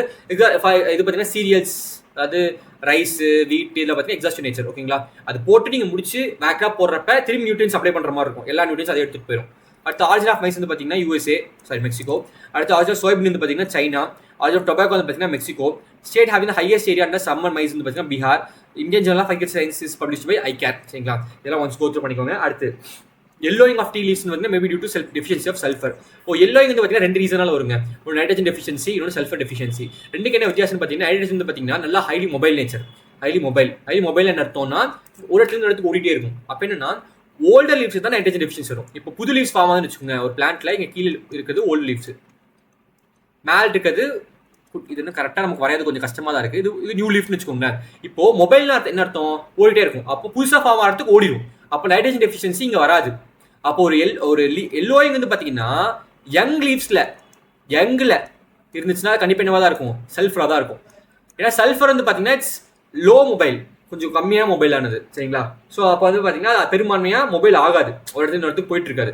ஸோ யங் லீஃப்ல வந்து பார்த்தீங்கன்னா எல்லோயிங் இருந்துச்சுன்னா அது சல்ஃபர். சரிங்களா? இதுவே ஓல்டு லீவ்ஸ்ல எல்லோயிங் இருந்துச்சுன்னா, கீழே பாட்டம்ல எல்லோயிங் இருந்துச்சுன்னா அது நைட்ரஜன் டெஃபிஷியன்சி. புரியுதுங்களா? சிம்பிளா சொன்னா டாப்ல வந்து பாத்தீங்கன்னா எல்லோயிங் இருந்துச்சுன்னா அதுக்கு காரணம் சல்ஃபரா இருப்பாங்க. பாட்டம்ல ஓல்டு லீஃப்ல எல்லோயிங் இருந்துச்சுன்னா அதுக்கு காரணம் நைட்ரஜன் டெஃபிஷியன்சியா இருக்கும். ஓகேங்களா? சிம்பிள் டிஃபரன்ஸ் தெரிஞ்சுக்கோங்க. அடுத்த green house case that release from Bedi field is methane. ஏன் சார் பேடி ஃபீல்ட்ல மீத்தேன் வருது அப்படின்னு பாத்தீங்கன்னா, பேடி ஃபீல்ட் வந்து பாத்தீங்கன்னா என்ன, உங்களுக்கு தண்ணி தேங்கி நிற்குமா? பேடி ஃபீல்டு இதுன்னு வச்சுக்கோங்க. பேடி ஃபீல்ட்ல தண்ணி தேங்கி நின்று இருக்கு. இது பேடி ஃபீல்டு மேலே தண்ணி தேங்கி நின்று இருக்கும். தண்ணி தேங்குறப்ப என்ன ஆகும்? ஆக்சிஜன் கம்மியாக இருக்கும். அப்போ இங்கே இருக்க மைக்ரோ ஆர்கானிசம்ஸ்ல என்ன பண்ணணும்னா உங்களுக்கு மெத்னோஜெனிக் மைக்ரோ ஆர்கானிசம் சொல்லுவாங்க. மெத்னோஜெனிக் பாக்டீரியா என்ன பண்ணும்? ஆர்கானிக் மேட்டரை சாப்பிட்டு மீத்தேன் வந்து பார்த்தீங்கன்னா அது ரெஸ்பைர் பண்ணும், மீத்தேனை ரிலீஸ் பண்ணும். சரிங்களா? அப்படி மீத்தேன் ரிலீஸ் பண்ணுறதுனால உங்களுக்கு என்ன ஆகும்? மீத்தேன் ப்ரொடக்ஷன் அதிகமாக இருக்கும். சிம்பிளாக சொன்னால் ஆக்சிஜன் கட் ஆஃப் ஆயிடுச்சு. அப்போ ஆக்சிஜன் ரெஸ்பைரிங் பாக்டீரியாக்கு பதிலாக ஆனரோபிக்னா என்னது? ஆனரோபிக் மைக்ரோ ஆர்கானிசம்ஸ், அது ஆக்சிஜன் இல்லாமல் கூட உயிர் வாழக்கூடிய ஆர்கானிசம்ஸ், அதான் ஆனரோபிக். ஆரோபிக். ஆரோபிக்னா ஆக்சிஜன், ஆனரோபிக்னா ஆக்சிஜன் இல்லாமல் உயிர் வாழக்கூடிய ஆர்கானிசம்ஸ் வந்து பார்த்தீங்கன்னா உயிரோடு இருக்கும். அப்போ அது என்ன பண்ணுன்னா ஆர்கானிக் மேட்டர் சாப்பிட்டு மீத்தேன் வந்து பார்த்தீங்கன்னா ரெஸ்பைர் பண்ணும், வெளியிடும். மீத்தேன் ரெஸ்பைர் இது பண்ணுறப்ப மீத்தேன் அதிக அளவில் நமக்கு வருது. அவ்வளோதான், சிம்பிள். ஓகேங்களா? ஸோ இது வந்து தெரிஞ்சுக்கோங்க. இது green house gas methane. Edible part of sweet potato வந்து பார்த்தீங்கன்னா அட்வென்ச்சர் ரூட் நம்ம சொன்னோமா, sweet potato is root modification. Okay, அது கார்பனேட்டிங் வந்து பார்த்தீங்கன்னா உங்களுக்கு ஃபாஸ்ஃபேட்டுடைய ஏஜை கண்டுபிடிக்கிறது யூஸ் பண்ணுவாங்க. இது ஒரு டெக்னிக், C4 டெக்னிக்ஸ். நம்ம சின்ன கிளாஸ்ல படிச்சிருப்போம் கார்பன் டேட்டிங் டெக்னிக் அப்படின்னு சொல்லிட்டு நம்ம ஒரு 5 மார்க் கொஸ்டினே படிச்சிருப்போம் கார்பன் டேட்டிங் பத்தி. ஸோ கார்பன் டேட்டிங் வந்து பார்த்தீங்கன்னா ஃபாஸ்ஃபேட்டுடைய ஏஜ் டிட்டர்மைன் பண்ணுறதுக்கு யூஸ் பண்ணுவாங்க. ஓகேவா? அடுத்து irrigation method which is suitable for saline soil. Saline சாயிலுக்கு எந்த இரிகேஷன் மெத்தட் சூட்டபிளா இருக்குன்னு பார்த்தீங்கன்னா ஃப்ளட்டிங். ஏன் சார் ஃப்ளட்டிங் அப்படின்னு பார்த்தீங்கன்னா அங்கே உப்பு தன்மை அதிகமாக இருக்குங்க. இப்போ வந்து பார்த்தீங்கன்னா நீங்கள் ஒரு ஒரு கிளாஸ்ல வந்து பார்த்தீங்கன்னா ஒரு கிளாஸ்ல இவ்வளோண்டு உப்பு இருக்கு, இவ்வளோண்டு உப்பு இருக்கு. இதுல இவ்வளோன்னு தண்ணி ஊற்றுறீங்கன்னு வச்சுக்கோங்களேன், அந்த உப்பு வந்து பார்த்தீங்கன்னா நமக்கு நல்லா தெரியும், நல்லா உப்பு கறிக்கும். இதுவே அந்த கிளாஸ்ல இவ்வளோ உப்பு இருக்கு, இந்த கிளாஸ் ஃபுல்லாக தண்ணி ஊற்றிட்டீங்க, ஃபுல்லாக தண்ணி ஊற்றிட்டீங்க அப்படின்னா அந்த இடத்துல அந்த உப்பு எப்படி டிசால்வ் ஆயிரும். டிசால்வ் நமக்கு பெருசாக உப்பு தெரியாது. ஓகேங்களா? இதே மாதிரி தான் இப்போ என்னன்னா சாயில்ல இதே மாதிரி இல்லை, இன்னும் கொஞ்சம் எக்ஸ்ட்ரா இருக்கு. இப்போ என்னன்னா இப்போ லேண்ட் வந்து பார்த்தீங்கன்னா நம்ம வந்து உப்பு அதிகமாக இருக்குது, உப்பு அதிகமாக இருக்கிறப்ப நம்ம ஃப்ளட்டிங் பண்ணுறப்ப ஃப்ளட்டிங்னா ஒன்றும் இல்லை, அப்படி நம்ம அந்த பாத்தி கட்டி விடணும் இல்லை, டேரக்டா தண்ணியை பாய்ச்சலாம், அதான் ஃப்ளட்டிங். அது ஒன்றப்ப தண்ணி தேங்கி நிற்குமா, தேங்கி எப்படி என்ன ஆகுனா அந்த சாயில டிசால்வ் ஆகி அந்த சால்ட்டோட டிசால்வ் ஆகி சால்ட் என்ன ஆகுனா லீச்சிங் மூலமாக கீழே சாயில் கீழே போயிடும், லீச்சிங் மூலமாக கீழே போயிடும், சால்ட்லாம் கீழே போயிடும். நமக்கு வந்து அப்போ சால்ட் எல்லாம் கீழே போயிடுச்சுன்னா பிளான்ட்டுக்கு நம்ம வந்து சாயிலேருந்து சால்ட் இல்லாமல் நிம்மதியாக வாழும். புரியுதுங்களா? அப்போ தண்ணி அதிகமாக போடுறப்ப என்ன ஆகுனா அந்த சால்ட்டில் டிசால்வ் ஆகி கீழே லீச்சிங்காக வந்து நிலத்துக்கு கீழே போயிடும். ஓகேங்களா? அதனால நம்ம வந்து பார்த்தீங்கன்னா நல்ல டெக்னிக் என்னன்னு பார்த்தீங்கன்னா செலைன் சாயிலுக்கு ஃப்ளட்டிங் இரிகேஷனில் எல்லாமே contribute disease and doubt resistance. Disease and doubt resistance வந்து பொட்டாசியம். ஓகே, இப்போ வந்து பார்த்தீங்கன்னா என்பிகே வந்து பார்த்தீங்கன்னா ரொம்ப முக்கியம்னு சொல்லுவாங்க. எப்படின்னு பார்த்தீங்கன்னா நைட்ரஜன் எதுக்கு உங்களுக்கு முக்கியம்? ஒரு பிளான்ட் இருக்குன்னா அந்த பிளான்ட்டுடைய ஏரியல் போர்ஷன்ஸ்க்கு, அதாவது லீஃப் ஷூட்லேருந்து நைட்ரஜன் முக்கியம். அடுத்து ஃபாஸ்பரஸ் வந்து பார்த்தீங்கன்னா ரூட்டுக்கு முக்கியம், ரூட்டுடைய க்ரோத்துக்கு முக்கியம். அடுத்து பொட்டாசியம் தான் பார்த்தீங்கன்னா குவாலிட்டிக்கு முக்கியம்னு சொல்லுவாங்க, குவாலிட்டின்னு சொல்லுவாங்க. பொட்டாசியம்னாலே குவாலிட்டின்னு சொல்லுவாங்க. பொட்டாசியம் என்ன பண்ணணும்னா உங்களுக்கு நல்ல பிளான்ட் வந்து ப்ரொடியூஸ் பண்ணுறது பொட்டாசியம் தான் பெரிய ரீசன் ப்ளே பண்ணும். பொட்டாசியம் வந்து பார்த்தீங்கன்னா இந்த பொட்டாசியம் வந்து பார்த்தீங்கன்னா இப்போ நிறையா இருக்குன்னு வச்சுக்கோங்களேன். ஒரு பிளான்ட்ல செல்வால் நல்ல திக்கான செல்வால் இருக்கும், நல்லா திக்கான செல்வால் இருக்குன்னா அந்த திக்கான செல்வால் தொலைச்சு பாக்டீரியானாலே ஃபங்கைனால உள்ள நுழைய முடியாது. அப்போ டிசீஸை நமக்கு தடுக்குது. அதே நேரத்தில் இந்த பொட்டாசியம் என்ன பண்ணுன்னா அது வந்து டிராஃபிக் போலீஸ்மேன் சொல்லுவாங்க, டிராஃபிக் போலீஸ்மேன் சொல்லுவாங்க. இது என்ன பண்ணணும், அந்த பொட்டாசியம் ஸ்டொமேட்டா இருக்குல்லங்க, லீஃப்ல இருக்கக்கூடிய ஸ்டொமேட்டா இருக்குல்ல, அதில் அந்த ஓப்பனிங் க்ளோசிங் ஆஃப் ஸ்டொமேட்டோ வந்து கண்ட்ரோல் பண்ணுறதுனா பொட்டாசியம் தான். சின்ன கிளாஸில் படிச்சிருக்கோம் நம்ம. அது டர்கிட் ப்ரெஷர் மூலமாக வந்து பார்த்தீங்கன்னா அந்த ஸ்டொமேட்டோடைய க்ளோஷன் ஓப்பன் வந்து பார்த்தீங்கன்னா கண்ட்ரோல் பண்ணுறது பார்த்தீங்கன்னா பொட்டாசியம் தான். அப்போ தண்ணி கம்மியாக இருக்கும்போது என்ன சொல்லுவோம், ஸ்டொமேட்டா க்ளோஸ் அப்படின்னு சொல்லி சொல்கிறது என்ன பொட்டாசியம். சரிங்களா? நீங்கள் நல்லா தெரிஞ்சுக்கோங்க. தண்ணி கம்மியாக இருக்கும்போது இது பண்ணக்கூடிய ஹார்மோன் யாருன்னு பார்த்தீங்கன்னா அப்சிசிக் ஆசிட். அதுக்கு எலமெண்ட் என்ன எலமெண்ட் பார்த்தீங்கன்னா பொட்டாசியம். பொட்டாசியம் வந்து பார்த்தீங்கன்னா க்ளோஸ் ஆஃப் ஸ்டொமேட்டோ ஹெல்ப்ஃபுல்லாக இருக்கும். அதுவே தண்ணி வந்து பார்த்தீங்கன்னா அதிகமாக இருக்குன்னா அந்த ஓப்பனிங் ஆஃப் ஸ்டொமேட்டோ வந்து பார்த்தீங்கன்னா ஹெல்ப் பண்ணுறது பொட்டாசியம். பொட்டாசியம் வந்து பார்த்தீங்கன்னா வாட்ச்மேன் மாதிரி, டிராஃபிக் போலீஸ்மேன் சொல்லுவாங்க. வாட்ச்மேன் பார்த்தீங்கன்னா பொட்டாசியம். ஓகேவா? ஸோ பொட்டாசியம் வந்து பார்த்தீங்கன்னா drought resistance disease resistance helpful ஆகக்கூடிய எலமெண்ட். அடுத்து element involve in energy transfer and storage in plants. Phosphorus energy transfer. இப்போ ஏடிபி தான் பார்த்தீங்கன்னா எனர்ஜிக்கு காரணம். ஏடிபி என்ன? Adenosine try phosphate. அப்போ பாஸ்பரஸ் தான் வந்து பார்த்தீங்கன்னா இதுக்கு இருக்கு உங்களுக்கு எனர்ஜி ட்ரான்ஸ்ஃபர்ல யார் முக்கியமான ரோல் பிளே பண்றா? பாஸ்பரஸ். ஏன்னா உங்களுக்கு எனர்ஜியே யாரு தான்? ஏடிபி தான், அடினோசின் ட்ரை பாஸ்பேட். அதான் வந்து எனர்ஜியே உங்களுக்கு. அப்போ பாஸ்பரஸ் தான் வந்து பார்த்தீங்கன்னா எனர்ஜி சைக்கிள்ல ரொம்ப முக்கியமான பிளே பண்ணுது. ஓகேங்களா? ரோல் பிளே பண்ணுது. அடுத்து at present how many nutrients are termed as essential element for plants? 17. ஏர்லியரா Annas ஸ்டோட் சொல்லும்போது 16 அவங்க சொல்லியிருப்பாங்க. அதுக்கப்புறம் ரீசெண்டாக வந்து இன்னொரு எலிமெண்ட் ஆட் பண்ணிருக்கோம், 17 நம்ம மாத்திட்டோம். ஓகேங்களா? அடுத்து according to Arnold Stout how many nutrients are termed as essential elements? அந்த 16 Arnold Stout சொல்லும்போது 16. லேட்டர் வந்து பார்த்தீங்கன்னா நிக்கல் வந்து நம்ம சேர்த்திட்டோம் அதில். ஓகேங்களா? இப்போ 17. அடுத்து அப்பிக்கல் பட் டாமினன்ஸ் பார்த்தீங்கன்னா காஸ்ட் பை. இப்போ அப்பிக்கல் பட் டாமினன்ஸ் தான் இல்லை. இப்போ மேலே இருக்க பட் தான் அப்பிக்கல். அந்த அப்பிக்கல்ல வந்து பார்த்தீங்கன்னா டாமினன்ஸ் நல்லா மலர்ந்து போகிறதுக்கு யார் ஹெல்ப்ஃபுல்? ஆக்சின். இது ஈஸியாக ஆச்சுக்கலாம். Apical dominance auxin. ஏஏ apical dominance auxin. Highest consumption of potassium fertilizer பார்த்தீங்கன்னா மகாராஷ்டிரா. ஹையஸ்டா வந்து பொட்டாசியம் ஃபெர்டிலைசர் கன்சியூம் பண்ணுறது மகாராஷ்டிரா ஞாபகம் வச்சுக்கோங்க. Highest production of cereal crop இந்த வேர்ல்டு லெவலில் அதிகமாக சீரியல் கிராப் வந்து வளர்த்தோம்னா வீட். ஓகேங்களா? சீட் டேட்டா சொர்க்கம் வந்து பார்த்தீங்கன்னா 9 to 12 kg per hectare. Desuckering is important practice of tobacco. Okay, டீசக்கரிங்னா ஃபர்ஸ்ட் ஆஃப் ஆல் என்ன? சக்கர்னா என்ன? சக்கர்னா என்ன? சக் பண்ணுறது. அது தேவையான நம்ம எனர்ஜியை தேவையான சக் பண்ணுறது. சரிங்களா? அதான் வந்து சக்கர். அது சைடில் வளரும். இந்த ஒரு பிளான்ட் இருக்குன்னு வச்சுக்கோங்களேன், பிளான்ட் சைடில் வந்து பார்த்தீங்கன்னா வளரும் சக்கர்ஸ். சைடில் வளரும். அந்த சக்கர்ஸ் நமக்கு தேவையே கிடையாது. டொபாக்கோல எக்கனாமிக் பார்ட் என்ன? லீஃப் தான் எக்கனாமிக் பார்ட். அப்போ நமக்கு வந்து சக்கஸ் தேவையா? தேவையில்லை. அப்போ சக்கஸை வெட்டுறதா டீசக்கரிங். இம்பார்ட்டன்ட் ப்ராக்டிஸ் அதில் டொபாக்கோல. சரிங்களா? அடுத்து name the weed which is first biological control. Biological கண்ட்ரோல்னா நம்ம யூஸ்வலாக வீடை வந்து அழிக்கிறதுக்கு என்ன பண்ணுவோம்? வீடு ஸ்ப்ரே பண்ணுவோம், ஹெர்பிசைட் ஸ்ப்ரே பண்ணுவோம், ரைட்டுங்களா? அது நம்ம களைக்கொல்லி ஸ்ப்ரே பண்ணி தான், நம்ம கெமிக்கல் யூஸ் பண்ணி தான் இப்போ அழிச்சிக்கிட்டு இருக்கோம். ஆனால் பயாலஜிக்கல் கண்ட்ரோல் என்னது? ஒரு டிசீஸ் மூலமாவோ இல்லை வந்து ஒரு இன்செக்ட் மூலமாவோ நம்ம வந்து ஒரு வீடை கண்ட்ரோல் பண்ணோம்னா அதுதான் பயாலஜிக்கல் கண்ட்ரோல். ஓகேங்களா? ஸோ பயாலஜிக்கல் கண்ட்ரோல் வந்து ஃபர்ஸ்ட் எந்த வீடை கண்ட்ரோல் பண்ணால் லாட்டினா கமரா வந்து லேண்டனா பக்குன்னு சொல்லி ஒரு பக் இருக்கு. அந்த பக்கை வந்து பார்த்தீங்கன்னா இன்ட்ரடியூஸ் பண்ணி அந்த லேண்டனா கமராவை கண்ட்ரோல் பண்ண ஆரம்பிச்சிட்டாங்க. பயாலஜிக்கல் கண்ட்ரோல் ஃபர்ஸ்ட் கண்ட்ரோல் பண்ண ஆரம்பிச்சாங்க. இப்போ நிறைய எல்லாத்துக்குமே பக் இருக்கு, அதாவது எல்லாத்துலையும் கண்டுபிடிச்சாங்க. அது உங்களுக்கு வந்து பார்த்தீங்கன்னா பார்த்தினியம்க்கு வந்து பார்த்தீங்கன்னா ஒரு இன்செக்ட் இருக்கு. பார்த்தினியம் வந்து காங்கிரஸ் வீடுன்னு சொல்லுவாங்க. அதுக்கு ஒரு இன்செக்ட் இருக்கு. ஸோ எல்லாத்துக்குமே இன்செக்ட்ஸ் இருக்கு, பயாலஜிக்கல் கண்ட்ரோலிங் ஏஜென்ட்ஸ் இருக்கு. ஓகேங்களா? அடுத்து state where seed law adopted வந்து பார்த்தீங்கன்னா கர்நாடகா சீட் லா வந்து அடாப்ட் பண்ணியிருக்காங்க. அடுத்து சாயில் மாய்ச்சர் டென்ஷன் கண்டுபிடிக்கிறது என்னது? டென்சியோமீட்டர். ஈஸி. டென்ஷன் கண்டுபிடிக்கிறது டென்சியோமீட்டர். அது எவாப்பர் டிரான்ஸ்மிஷன் வந்து கண்டுபிடிக்கிறது என்னன்னா லைசிமீட்டர். ஓகேங்களா? எவாப்பர் டிரான்ஸ்மிஷன். டிரான்ஸ்பிரேஷன் என்னது? லீஃப்லேருந்து லாஸ் ஆகக்கூடிய, அதாவது பிளான்ட்லேருந்து லாஸ் ஆகக்கூடிய தண்ணி வந்து பார்த்தீங்கன்னா டிரான்ஸ்பிரேஷன். எவாப்பரேஷன் என்னது? சாயிலிருந்து லாஸ் ஆகக்கூடிய தண்ணி. ஓகேங்களா? அடுத்து Parshall flume is use for measurement of water flow. ஒரு தண்ணி வந்து இப்படி ஃப்ளோ ஆகிட்டு இருக்குன்னு வச்சுக்கோங்களேன். பார்ஷியல் ஃப்ளோங்கிறது பார்த்தீங்கன்னா ஒரு இன்ஸ்ட்ருமெண்ட் வச்சிருவாங்க. இப்படி தண்ணி போயிட்டு இருக்க பாதையில் தண்ணி இப்படி போயிட்டு இருக்கு, இந்த பாதை இப்படி ஒரு இன்ஸ்ட்ருமெண்ட் வச்சிருவாங்க. அந்த இதில் வந்து பார்த்தீங்கன்னா இந்த பாதை வழியாக எவ்வளோ தண்ணி பாஸ் ஆகுதுன்னு வச்சு தண்ணியோட ஸ்பீடு கண்டுபிடிப்பாங்க, ஃப்ளோ எப்படி இருக்குன்ட்டு. அதாவது ஃப்ளோ பார்ஷியல் ஃப்ளேம் யூஸ் பண்ண வாட்டர் ஃப்ளோ எப்படி கண்டுபிடிக்கிறதுக்கு பார்ஷியல் ஃப்ளேம் யூஸ் பண்ணுவாங்க. அடுத்து flood irrigation method is suitable in the crop of rice and jute. நமக்கே தெரியும் பேடிக்கு நம்ம என்னதான் ஃபாலோ பண்ணுறோம்? ஃப்ளட் இரிகேஷன், தண்ணி தேக்கத்தை நம்ம ஃபாலோ பண்ணிட்டு இருக்கோம். அடுத்து fertilizer application through irrigation is known as fertigation. அதாவது ஃபெர்டிலைசர் பிளஸ் இரிகேஷன், அதை வார்த்தை தான் ஃபெர்டிகேஷன். ஓகேங்களா? அடுத்து one of the most important cultural practice in rice field is puddling. Rice ஃபீல்டில் பட்லிங்னா ஒன்றும் இல்லைங்க, ப்ளவிங்னா தண்ணி தேங்கி இருக்கிற இடத்துல பண்ணினா அது பேர் பட்லிங். அவ்வளோதான். போஸ்ட் ஹார்வெஸ்ட் லாஸ்டிங் சீரியல் வந்து 10%. Saltation is process of wind erosion. Okay, wind erosion வந்து பார்த்தீங்கன்னா விண்டு மூலமாக என்ன விண்ட் எரோஷன் பார்த்தீங்கன்னா சாயில் எரோஷன்னா விண்டு மூலமாக எது எரோட் ஆகுதுன்னா சாயில். ஓகேங்களா? விண்டு மூலமாக எப்படி சார் விண்டு மூலமாக எரோட் ஆகும்னு பார்த்தீங்கன்னா இப்போ ஒரு ரேஞ்ச் வச்சுங்க 0.1 0.5 mm. ஓகேங்களா? இப்போ 0.1 mm கீழே இருந்துச்சுன்னா சாயில் வந்து பார்த்தீங்கன்னா சாயில் என்னன்னா சஸ்பென்ஷன் அப்படியே மிதக்கும். பார்த்தீங்கன்னா புழுதி மாதிரி அப்படியே மிதந்து இன்னொரு இடத்துக்கு போயிடும். அப்போ என்ன சாயில் அப்படியே தூக்கி மிதந்து அப்படியே காற்றுல பார்த்து அப்படியே போயிடும், அது சஸ்பென்ஷன். அடுத்து இந்த 0.1 0.5 mm இருக்கு பார்த்தீங்களா, இந்த மண் சைஸு, அந்த பார்ட்டிகல் சைஸ், அது வந்து பார்த்தீங்கன்னா சால்டேஷன் அண்டர்கோ பண்ணும். சால்டேஷனா குதிக்கிறதுங்க. சால்டேஷன் ஜம்ப் பண்ணி போகும். அப்போ என்ன ஆகுனா காத்திருக்கிறப்ப அப்படி ஜம்ப் பண்ணி போயிடும். இந்த சால்டேஷனால தான் வந்து லாஸ் அதிகமாக இருக்கு. இப்போ அதுக்கு முன்னாடி இன்னும் சொல்லிடுறேன். ஸோ இந்த 0.5 mm மேலே இருந்துச்சுன்னு வச்சுக்கோங்களேன், அப்போ என்ன ஆகுனா கிரீப்பிங் நடக்கும். கிரீப்பிங்னா இப்போ வெயிட் அதிகமாக இருக்கு, 0.5 mm மேலே இருக்கு, நல்ல பார்ட்டிகல் சைஸ் பெருசாக இருக்கு, அப்படியே சாயில் வந்து பார்த்தீங்கன்னா அப்படி உருண்டுட்டே போகும், சாயில உருண்டுட்டே போகும். ஸோ 3 மெத்தட்ல வந்து பார்த்தீங்கன்னா உங்களுக்கு விண்ட் எரோஷன், அதாவது விண்ட் மூலமாக சாயில் எரோஷன் நடக்குது. சரிங்களா? விண்ட் மூலமாக சாயில் எரோஷன் நடக்குது. எப்படின்னு பார்த்தீங்கன்னா ஃபர்ஸ்ட் வந்து பார்த்தீங்கன்னா சஸ்பென்ஷன், அடுத்து சால்டேஷன், அடுத்து வந்து பார்த்தீங்கன்னா தேர்ட் வந்து பார்த்தீங்கன்னா க்ரீப்பிங். சஸ்பென்ஷன்னா இப்போ பார்ட்டிகல் சைஸ் வந்து பார்த்தீங்கன்னா 0.1 mm கீழே இருந்துச்சுன்னா அது வந்து பார்த்தீங்கன்னா சஸ்பென்ஷன் மூலமாக மிதந்து அப்படியே போயிடும். சரிங்களா? அப்படியே காற்றுலேயே போயிடும். சால்டேஷன்னா கூச்சு அப்படியே போகிறது.